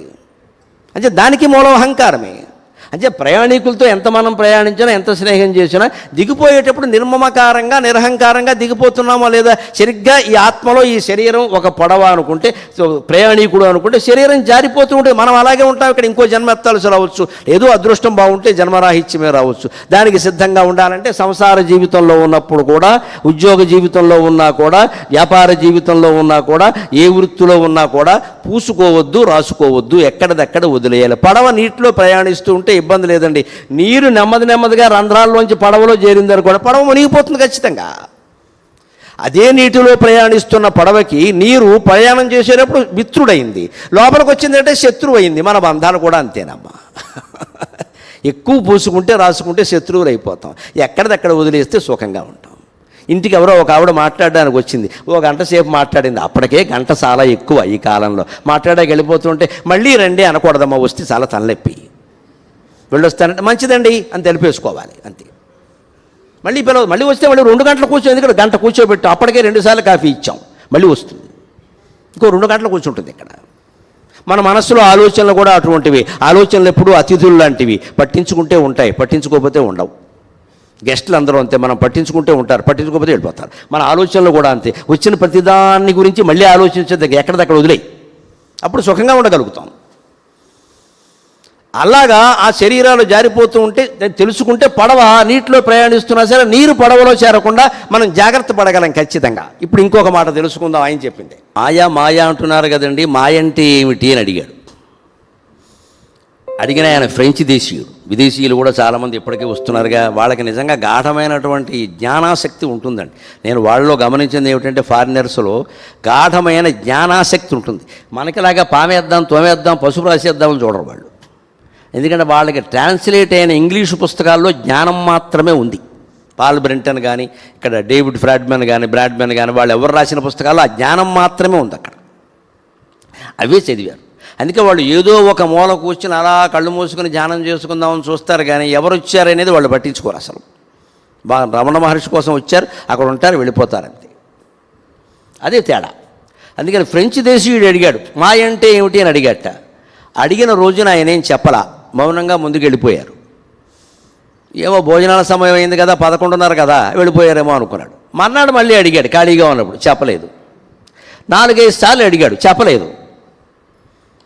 ఓ రోజుని సర్వేపల్లి రాధాకృష్ణన్ గారు ఈయన చూడడానికి వచ్చారు, ఉపరాష్ట్రపతిగా ఉండగా.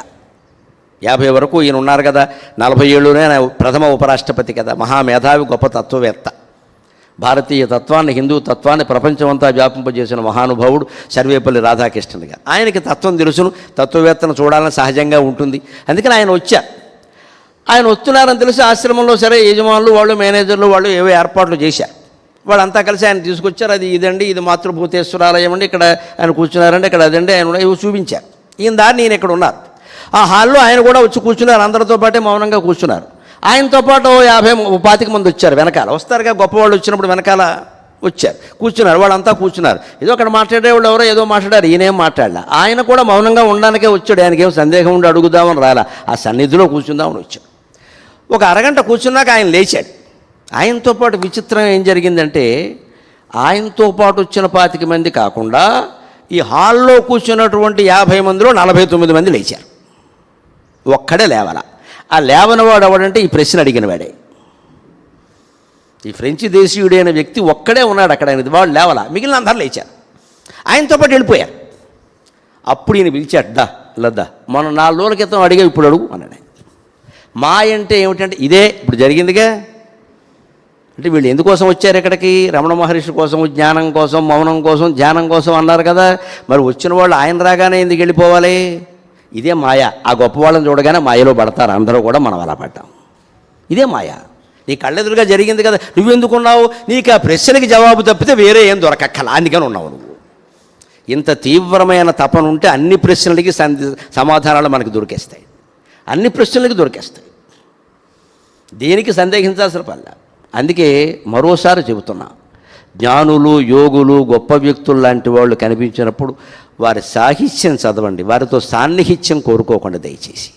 సాహిత్యం వేరు, సాన్నిహిత్యం వేరు. సరిగ్గా శబ్దాన్ని బట్టి కూడా చూడొచ్చు సరదాగా. సాహిత్యం, సాన్నిహిత్యం. సాహిత్యంలో లేనిది సాన్నిహిత్యంలో ఉన్నదేమిటి? నీ కింద నా ఒత్తు, అంతకంటే ఏం లేదు అక్కడ. సాహిత్యం, సాన్నిహిత్యం, అదనంగా ఉన్నదేమిటి? నీ కింద నా ఒత్తు.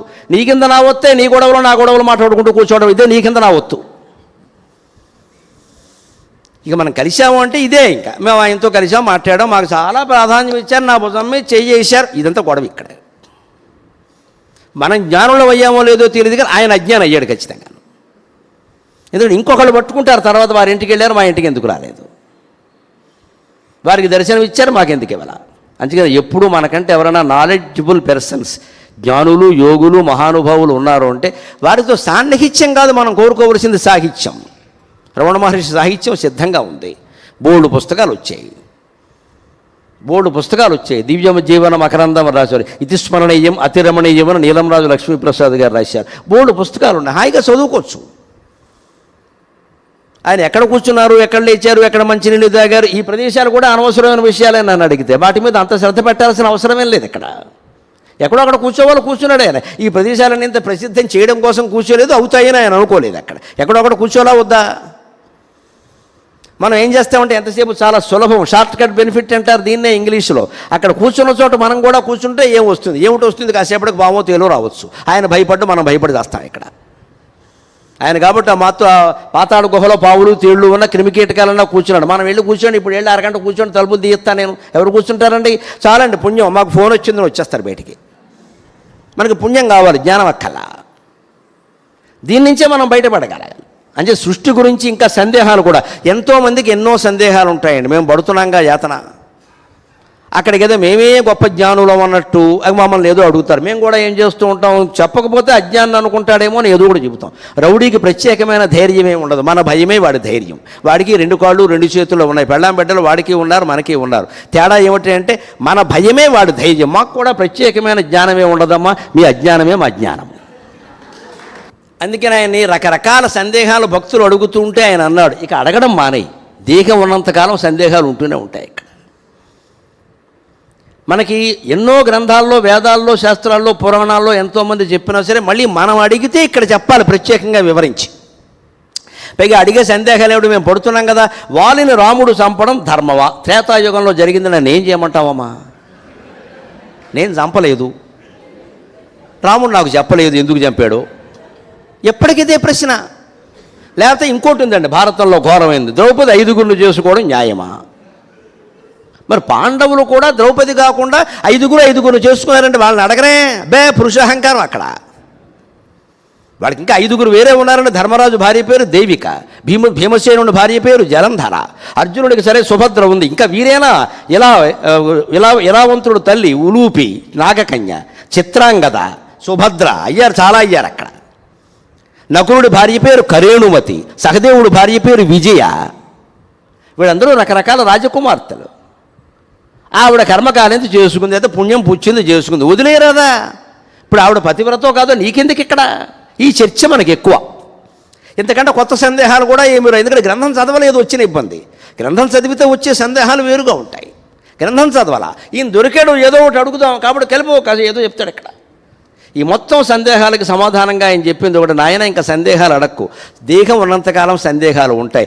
ఒక్క ప్రశ్నకైనా చక్కనైన జవాబు దొరకదయ్యే సృష్టి దుర్గమయ్యే. ఒక్క ప్రశ్నకైనా చక్కనైన జవాబు దొరకదయ్యే సృష్టి దుర్గమయ్యే. ప్రశ్నలేని మౌన భావమే నయమౌనో, ప్రశ్నలేని మౌన భావమే నయమౌనో, అదియ రమణ బోధ అరయవలయో. ప్రశ్న లేని మౌనభావమే నిజమైన సమాధానం. మీరు ఆ సమాధి దగ్గర కూర్చోండి, ఆయన ఫోటో ఎక్కడ ఉంటే అక్కడ కూర్చోండి, ఎక్కడ మీకు ప్రశాంతంగా అనిపిస్తే అక్కడ కూర్చోండి, ఓ చెట్టు కింద పుట్ట దగ్గర అయినా పర్వాలేదు కూర్చోండి. అన్ని ప్రశ్నలకి సమాధానం మౌనంలోనే దొరుకుతుంది. మౌనాన్ని మించినటువంటి సమాధానం లేదు అసలు. ఒక్క మౌనం 100 మందికి జవాబు చెప్పగలుగుతుంది. ఒక్క మౌనం 100 మందికి జవాబు చెప్పగలుగుతుంది. అందుకని ఒక్క ప్రశ్నకైనా చక్కనైన జవాబు దొరకదయ్యా. ఒక్కదానికి దొరకట్లేదండి, మాకే దొరకట్లేదమ్మా, మామూలు వాళ్ళకి ఎక్కడ దొరుకుతాయి? చదివిన కొద్దీ బుర్రపాడైపోతుంది ఇక్కడ. నా మటుకు నేను దేవుడు ఏ అమ్మవారి చిత్రం కనపడినా ఏడుస్తా. చెప్పుట కోసమై కడు విచిత్ర కథల్ మకనీయ గ్రంథముల్ గుప్పిటబట్టి మాటలను గుప్పుచునుంటిని గాని తల్లి. చెప్పుట కోసమై కడు విచిత్ర కథల్ మకనీయ గ్రంథముల్ గుప్పిటబట్టి మాటలను గుప్పుచునుంటిని గాని లోకముల్ త్రిప్ప గజాలు నీ చరణ తీర్థములంగని ముంగనైతే. చెప్పుట కోసమై కడు విచిత్ర కథల్ మగనీయ గ్రంథముల్ గుప్పిటబట్టి మాటలను గుప్పుచునుంటిని గాని లోకముల్ త్రిప్పగజాలు నీ చరణ తీర్థములంగని ముంగనైతి. నీ కప్పుర వీడె పుందురుము కాన్కగనీయుమా, నీ కప్పుర వీడె పుందురుము కాన్కగనీయుమా జ్ఞాన భిక్షగా. కర్పూర వీటి కామోద సమాకర్ష దిగంతరా ఆ నామానికి వ్యాఖ్యాన పద్యం ఇది. చెప్పడం ప్రవచనాల్లో చెప్పాలి కాబట్టి ఎన్నో గ్రంథాలు చదువుతున్నామమ్మా, అవధానాలు చేయడం కోసం గ్రంథాలు చదివాం. ఉపాధ్యాయ వృత్తిలో 30 ఏళ్ళు ఉన్నాం కాబట్టి గ్రంథాలు చదివాం. ఇగో ప్రవచనాలు చెప్పాలి కాబట్టి చెప్పిందే చెబితే బాగుండదు కాబట్టి కొత్త వాటి కోసం గ్రంథాలు చదువుతాం. అంటే చెప్పడం కోసం చదవడమేనా, మన కోసం చదివేది ఏం లేదా ఇక్కడ? ఏం చెప్పాల్సిన అవసరం లేకుండా ఏం చదవలేదా, మానేస్తామా? జ్ఞానం అంతా ఎవరికో చెప్పడానికా, మనకేం కాదా అని గుప్పెట బట్టి మాటల్ని గుప్పుతున్నానమ్మా. చాలా పెద్ద పేరు వచ్చేసింది, జాతీయ స్థాయి గౌరవాలు కూడా వచ్చేసి, కానీ రావలసింది రాలేదు కదా. నీ చరణ తీర్థములంగని మున్గనైతే. నువ్వు ఎవరైనా నాకు దర్శనం ఇచ్చావా? ఆత్మానుభూతి లేదు, సాకార దర్శనము లేదు. ఎందుకమ్మా ఈ బతుకు? 64 ఏళ్ళు వచ్చాయి, ఎప్పుడు వెళ్ళిపోతామో తెలియదు. అందుకని నీ కర్పూర వీడె పొందురుము కాంకగనీయుమా జ్ఞానభిక్షగా. నువ్వు కర్పూర వీటిగా వేసుకుంటావు కదా తాంబూలం. ఆ తాంబూలం నుంచి తల్లి తాంబూలం వేసుకుంటే పిల్లలు పూర్వం పాలు తాగుతూ నాకు కొంచెం పెట్టనేవారు. అంటే ఏం చేసేది, పూర్తిగా పెడితే ఒక్క పలుకు వస్తే ఇబ్బంది కాబట్టి నవిలి ముద్ద చేసి అందులోంచి ఇంత తీసి పెట్టేది. దాన్నే తమ్మి అంటారు. చిన్న తమ్మి అని ఇంత పెట్టేవారు. అది నవ్వడానికి వీడికి సరిపోయేది. ఎందుకంటే నోరు ఎర్రగా ఉంటుంది కదా, తల్లి నోరు ఎర్రగా ఉంటుంది. నాకు పెట్టవమ్మ అనేవారు. అలాగే అమ్మవారు తాంబూలం వేసుకుంటే ఆవిడ ఒళ్ళో మనం ఉంటే ఆ తాంబూలపు తురుము ఒక్కటి నాకు ఇస్తే జ్ఞానం వస్తుందమ్మా, లేతే ఎలా వస్తుంది అని అమ్మవారి దగ్గర తీవ్రమైన తపనతో మనం ప్రార్థన చెయ్యాలి. అప్పుడే కదా మనకి ఏదైనా వచ్చేది. అందుకని సందేహాలు వదిలేవయ్యాక తరించే ప్రయత్నం చేయి. సందేహం లేని మౌనంలో ఉండిపోయింది. ఇక్కడ సృష్టి దుర్గమయ్యే ఎలా ఏర్పడింది వేదం చెప్పలేకపోయిందండి. సృష్టి ఎలా ఏర్పడిందో మనం ఎలా చెబుతాండి? కో అద్దావేద కయిక ప్రవోచతు కుత ఆజాత కస్యేయం విసృష్టికి వేదంలో ఉన్న ప్రశ్నలు ఇవి. కో అద్దావేద సృష్టి ఎలా ఏర్పడిందంటే అది తెలిసినవాడు ఎవడో ఉంది వేదం. ఏదైనా ఒకటి పుట్టింది అంటే దాన్ని చూసిన వాడు ఇంకొకళ్ళు ఉంటే ఇది పుట్టిందని చెబుతారు. పిల్ల పుట్టినప్పుడు తల్లి ఉంది, తండ్రి ఉన్నారు కాబట్టి పుట్టాడని చెప్పారు. పిల్ల పుట్టినప్పుడు ఎవరు చూడకపోతే పుట్టిందని ఎవరు చెప్తారండి? అంటే కోఅద్ధావేద సృష్టి పుట్టినప్పుడు ఎవరున్నారు, ఎవరు చూశారు? రెండోవాడు ఉండాలి కదా. రెండోవాడు ఉంటే ద్వైతమైంది, అద్వైతం కాదు కదా అని చెప్పి చెప్పడానికి ఏముంది ఇక్కడ? కుతా జాత ఎక్కడి నుంచి వచ్చిందంటే ఎవరు చెప్తారు? కయ్యక ప్రవోచతు ఎవరు ప్రవచనం చెప్తారు దీని గురించి? అంచేత ఇచ్చేస్తారు ప్రశ్న ప్రతివచనే అనుత్పన్నే అంటారు శంకరాచార్య ఆ ఉపనిషత్తుకు భాష్యం రాస్తూ. ఈ ప్రశ్న సమాధానం రెండు అసంబద్ధమే, తీసిపారాయి. ఆ ప్రశ్న మనకెందుకండి? మనకు చాలా సందేహాలు ఇలాగే ఉంటాయి. కలికాలం మొదట్లోనే ఎలా ఉందండి, ఆ చివరికి వచ్చేసరికి ఎలా ఉంటుందో అంతవరకు నువ్వు ఉండవు. ఎందుకు వచ్చిన గొడవ? వదిలేరదా విషయాన్ని. మేము మాత్రం ఏం చెబుతాం, మేము ఉంటామా? ఇప్పుడు అదేదో తెలుసుకోవాలి, తెలుసుకుని ఏం చేస్తామో తెలియదు ఇక్కడ. అందుకే బోధన చేయడం కూడా అనవసరమైన విషయమే అన్నారు ఆయన స్పష్టంగా.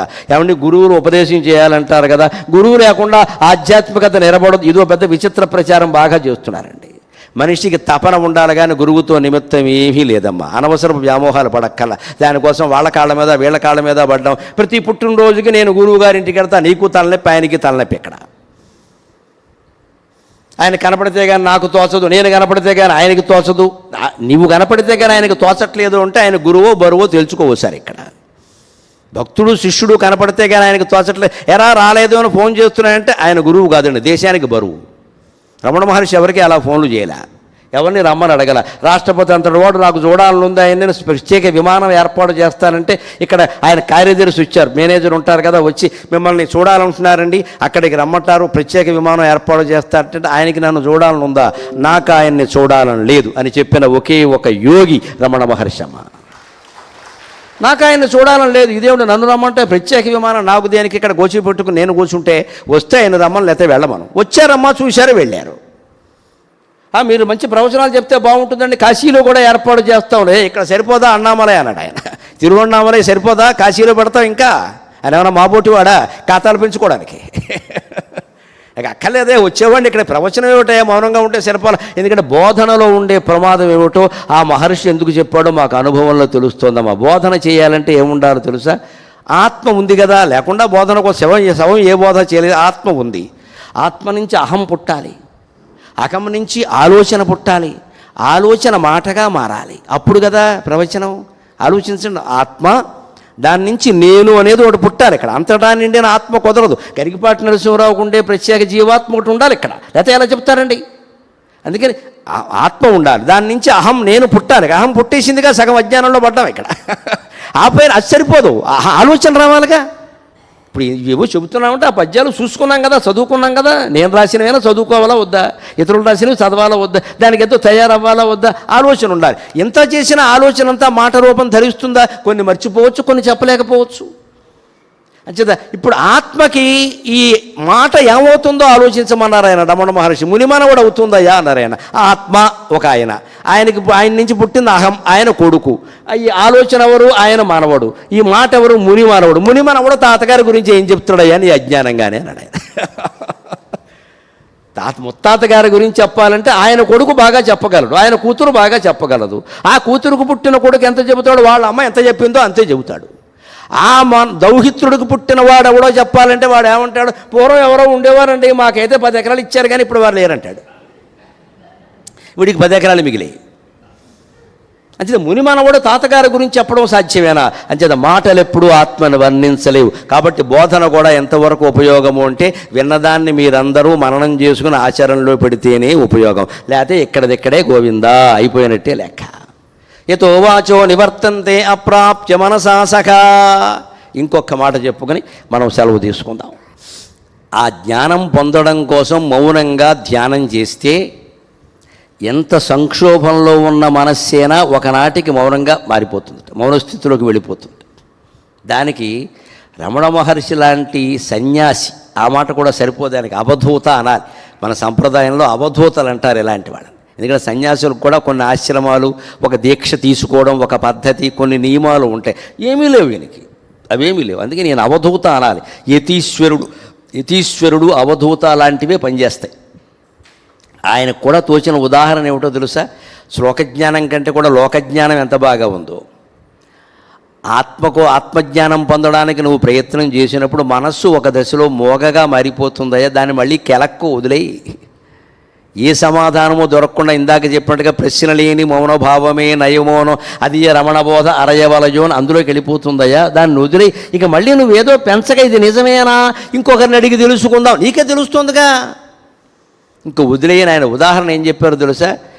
రాజకుమారి స్వయంవరం చెప్పాడు ఆయన, తేలిగ్గా అర్థం కావడానికి. పూర్వం రాజకుమార్తెలకి స్వయంవరాలు జరిగేవి. సీతాదేవి, ద్రౌపదీదేవి, దమయంతిదేవి స్వయంవరాలు జరిగాయిగా. స్వయంవరం అప్పుడు ఏం చేస్తారు? ఇలా వరుసగా ఇప్పుడు మీరు కూర్చున్నట్టే పెళ్ళికొడుకులు కూర్చుంటారు. కేవలం పుల్లింగాలే ఉంటాయి, ఇంకా స్త్రీలింగాలు ఉండవు. ఇంకా మొత్తం పురుషులందరూ రకరకాల అవంతి రాజకుమారుడు, అంగరాజకుమారుడు, వంగరాజకుమారుడు మొత్తం అందరూ కూర్చుంటారు. అక్కడ కత్తులు కటార్లు పెట్టుకుని పెళ్ళి అవగానే వేసేస్తానట్టుగా ఉంటాడు వాడు. అలా కత్తులు పెట్టుకుని కూర్చుంటారు. ఈ రాజకుమారి ఇలా వస్తుంది, ఓ దండ పట్టుకుని పోతారు. తండ్రి ప్రక్క నిలుచున్నది జానకి ముద్దుల పెళ్లి కూతురైని కరుణశ్రీ గారు పద్యం రాసినట్టే ఈ పెళ్లి కూతురు ఎలా నిలుచుంటుంది, ఈ దండ పట్టుకుని. పక్కన ఒక చెలికెత్తు ఉంటుందండి పూర్వకాలం ఎప్పుడు కూడా. ఎందుకంటే పెళ్లి కూతురు సిగ్గుపడుతుంది కదా, అప్పట్లో పడేవాళ్ళు అండి, ఇప్పుడేం లేదు అవన్నీ. అందుకని ఇలా దండ పట్టుకుని ఉంటుంది కదా, సిగ్గుపడుతూ ఆవిడ నేల చూపులు చూస్తూ ఉంటుంది మామూలుగా. పక్కనే అమ్మాయి, వీరు అంగదేశపు రాజకుమారుడు, వీరు ఇప్పటికే 14 దేశములు జయించిరి, 14 ఇంట్లో ఓడిపోయారు, కానీ 15వ యుద్ధంలో గెలుచుటకు సిద్ధముగా ఉన్నారు. వీరు నవమన్మధులని ప్రసిద్ధి అనగానే ఇలా చూస్తుంది, వెళ్ళిపోతుంది కదా, హోమోహం నవమనుతోటి నాకే నచ్చలేదు ఉంటుంది. ఇంకోటి దగ్గరికి తీసుకెడతారు. వీరు వంగదేశపు రాజకుమారులు, వీరు విలువిద్యలో చాలా నిష్ణాతులు, అంతేకాదు వీరు సంగీతంలో కూడా ప్రసిద్ధులు, మంచి కీర్తనలు పాడగారు. నా సంగీతమే నాకు నచ్చదు, వీడి సంగీతం నాకే నచ్చుతుంది అని పోతుంది అక్కడి నుంచి. ఇలా రాజకుమార్తె దండ పట్టుకుని చెలికెత్తి పరిచయం చేస్తూ ఉంటే ఒక్కొక్కరిని దాటుకుంటూ వెడుతుంది. ఎక్కడికో వెళ్ళినప్పుడు ఇంకేం అడగదండి, ఆయన నచ్చాడు. ఆ అబ్బాయి నచ్చాడు, వెంటనే ఏం చేస్తుంది? ఇలా మౌనంగా ఉండిపోతుంది, నేల చూపులు చూస్తూ ఉండిపోతుంది. అక్కడ చెప్పే మాటలు కూడా వినదు, ఎందుకంటే నచ్చాడు. ఇక దండ వేసేయాలి. స్వయంవరం అందులో 3-4 రకాలు ఉంటాయి. ఏదో పందెం పెడితే దాన్ని వీర్యశుల్క స్వయంవరం అంటారు, పణస్వయంవరం అంటారు. లేదు పరాక్రమంతో తీసుకెళ్ళిపోతే వీర్యశుల్క స్వయంవరం అంటారు. ద్రౌపదీదేవి, సీతాదేవి పణస్వయంవరాలు. కానీ దమయంతి స్వయంవరమే. ఆవిడ ఎవరినైనా ఎంచుకోవచ్చు. ఆవిడకో పెద్ద దేవతలు పరీక్ష పెట్టారు, అది వేరే విషయం. అది ఎవరినైనా ఎంచుకోవచ్చు. ఈ స్వయంవరంలో రాజకుమార్తెలు ఏం చేస్తారో చెలికెత్తు చెబుతున్నప్పుడు వింటూ ఒక 7-8 మందిని దాటగానే చెబుతున్న వంటి వింటూ వారికి అక్కడికి వెళ్ళగానే చెప్పిన విషయాలు నచ్చడమో ఆ వ్యక్తి నచ్చడమో జరిగిందనుకోండి, ఇంకా మాట్లాడరు, ఏం ప్రశ్నించరు, ముందుకెళ్ళరు, మౌనంగా నేల చూపులు చూస్తూ ఉండిపోతారు. అలాగే జీవాత్మ తన మనస్సుతో ఆత్మ గురించి అన్వేషించి ఎప్పుడు ఆత్మ దర్శనమైందో అప్పుడు మౌనంగా ఉండిపోతుందయ్యా, ఇక ముందుకు వెళ్ళదు అన్నాడు ఆయన. ఆ మౌన దశలోకి మనం తీసుకెళ్ళాలి ఆత్మని. అందుకోసమే నిరంతర ప్రయత్నం చేయాలి. దానికి మామూలుగా చేసే అభ్యాసం ఏమిటంటే, చేయవలసింది ఆయన చెప్పింది మనం తెలుసుకోవలసింది. ముందు అసలు మాట్లాడే మాటల్లో వీలైనన్ని తగ్గించేయాలి. మాట్లాడే ముందు ఒక్కసారి 3 విషయాలు ఆలోచించండి దయచేసి. ఇది సత్యమా, రెండోది ప్రియమా, మూడోది అత్యవసరమా. తొందరపడి మాట్లాడేయకండి. చాలామందికి తొందరపడి వ్యాఖ్యానాలు అలవాటు. అసలు అది ఏమిటో కూడా తెలుసుకోరు. పలానా వాళ్ళు వస్తా అన్నారు, మన ఇంటికి రాలేదు అని. ఎందుకు వస్తారు అంత ఎందుకు అలాగ అడగచ్చుగా ఫోన్ చేసి. అప్పుడే ఏదో ఆరోపణ, ఆక్షేపణ. నిజంగా వాళ్ళు రాలేదు, ఫోన్ చేద్దాం, అంత అవసరమైతే లేకపోతే వదిలేద్దాం ఆ విషయాన్ని. ముందే మనం ఎలా అంటామండి, ఇదే తొందర అంటే. అసలు ముందు ఆలోచన, అది సత్యమా, మనం మాట్లాడే మాట సత్యమా, లేదా మాట్లాడద్దు. సత్యమైనా కూడా ప్రియమా, వింటున్న వాళ్ళకి ఇష్టంగా ఉంటుందా, లేకపోతే తప్పనిసరి అయితే చెప్పచ్చు. దుర్వార్త తెలిసింది మనకి, ఏ కుటుంబానికో చెప్పాలి, తప్పనిసరి అయితేనే చెప్పాలి, లేకపోతే మనం చెప్పక్కల ఎవరో చెప్పుకుంటారు. మనం పరిగెట్టుకుని వెళ్ళి మీ అబ్బాయి 10వ తరగతి పరీక్ష తప్పాడు అని చెప్పక్కర్లేదు. మా ఊళ్ళో ఒక ఆయన ఉండేవాడు ఇలాగా, మహానుభావుడు. 10వ తరగతి పరీక్షల రిజల్ట్స్ రాగానే ఆ రోజుల్లో పేపర్ రూపాయిన్నర తాడేపల్లిగూడెం వెళ్ళి పేపర్ కొనుక్కొచ్చేవాడు బోడపాడు గ్రామం కోసం. నెంబర్లు ముందే తీసుకునేవాడు. మా అందరు ఎవరు తప్పారో వాళ్ళ ఇంటికి వెళ్ళి మీ అబ్బాయి పరీక్ష పోయిందని చెప్పేవాడు. లోకోపకారం అంటే ఇదే, లోక కళ్యాణం. పాస్ అయిన వాళ్ళకి చెప్పేవాడు కాదు, బుద్ధి. మా తల్లిదండ్రులు ఎలా ఉండేవారంటే, ఈయన అడిగట్టాడంటే మన అబ్బాయి పరీక్ష పోయింది అనుకునేవాళ్ళు. పాస్ అయితే రాడు ఆయన. ఇంత కుళ్ళుబుద్ధులు ఉంటారండి ప్రపంచంలో. అటువంటి వలయంలో ఉన్నాం ఇక్కడ. సత్యమే కావచ్చు, వాళ్ళ అబ్బాయి పరీక్ష తప్పొచ్చు, ఇది వాళ్ళకి ప్రియం కాదు కదా, నువ్వు చెప్పాలా? తర్వాత పేపర్ వాడు చూసుకోరా, పోనీ ఒకరోజు పేపర్ ఆలస్యంగా వస్తే ఆ అబ్బాయి సుఖంగా ఉంటాడు కదా కాస్త 24 గంటలు. శుభశ్చ శీఘ్రం అన్నారు, చావు కబురు చల్లగా అన్నారు తెలుగులో సామెత. తొందరపడి చెప్పకూడదండి అశుభవార్తలు ఎప్పుడు. అంటే సత్యమా మనం చెప్పేది సత్యమేనా, కాకపోతే చెప్పొద్దు. అది ఎదుటి వాళ్ళకి ప్రియంగా అన్నప్పుడు కూడా చెప్పొద్దు, తప్పనిసరి అయితే తప్ప. మేము ప్రవచనంలో చెప్పాలి, మీ ప్రియం అప్రియం చూసుకుంటే మాకు నడవదు, ఇక్కడ చెప్పాల్సిందే, ఇది తప్పదు ఇక్కడ. కానీ అత్యవసరమా ఇది అందరికీ పనిచేస్తుంది. అసలు ఇప్పుడు నేనే చెప్పాలా, ఇంకెవరూ చెప్పలేరా? ఈ 3 ప్రశ్నలు వేసుకుంటే అన్నిట్లోనూ కూడా కీలకమైనది నన్ను అడిగితే అత్యవసరమా. అత్యవసరమైతే సత్యం ప్రియం కాకపోయినా సత్యం చెప్పక తప్పదు. ఒక్కోసారి ప్రాణం మీదకి వస్తే ఏ అసత్యమో చెప్పి ఆ ప్రాణాన్ని కాపాడవలసి వస్తే అది కూడా సత్యమే అవుతుంది. ప్రాణాన్ని కాపాడేటువంటి అసత్యం కూడా సత్యమే అవుతుంది, దేవీ భాగవతంలో చెబుతారన్నమాట. అందుకని అత్యవసరం అనేదే చాలా ముఖ్యం నన్ను అడిగితే. ఆయన అత్యవసరమైనప్పుడే మాట్లాడాడు ఆ మహర్షి. ఆ మౌనాన్నే మనం పూర్తిగా అవలంబిద్దాం. ఎక్కడ ఈ పుణ్యక్షేత్రంలో ఎక్కడ కూర్చున్నా సరే అవన్నీ ఆయన సంచరించిన ప్రదేశాలుగానే భావిద్దాం. అవన్నీ మౌన కేంద్రాలుగా, ధ్యాన కేంద్రాలుగా భావన చేద్దాం.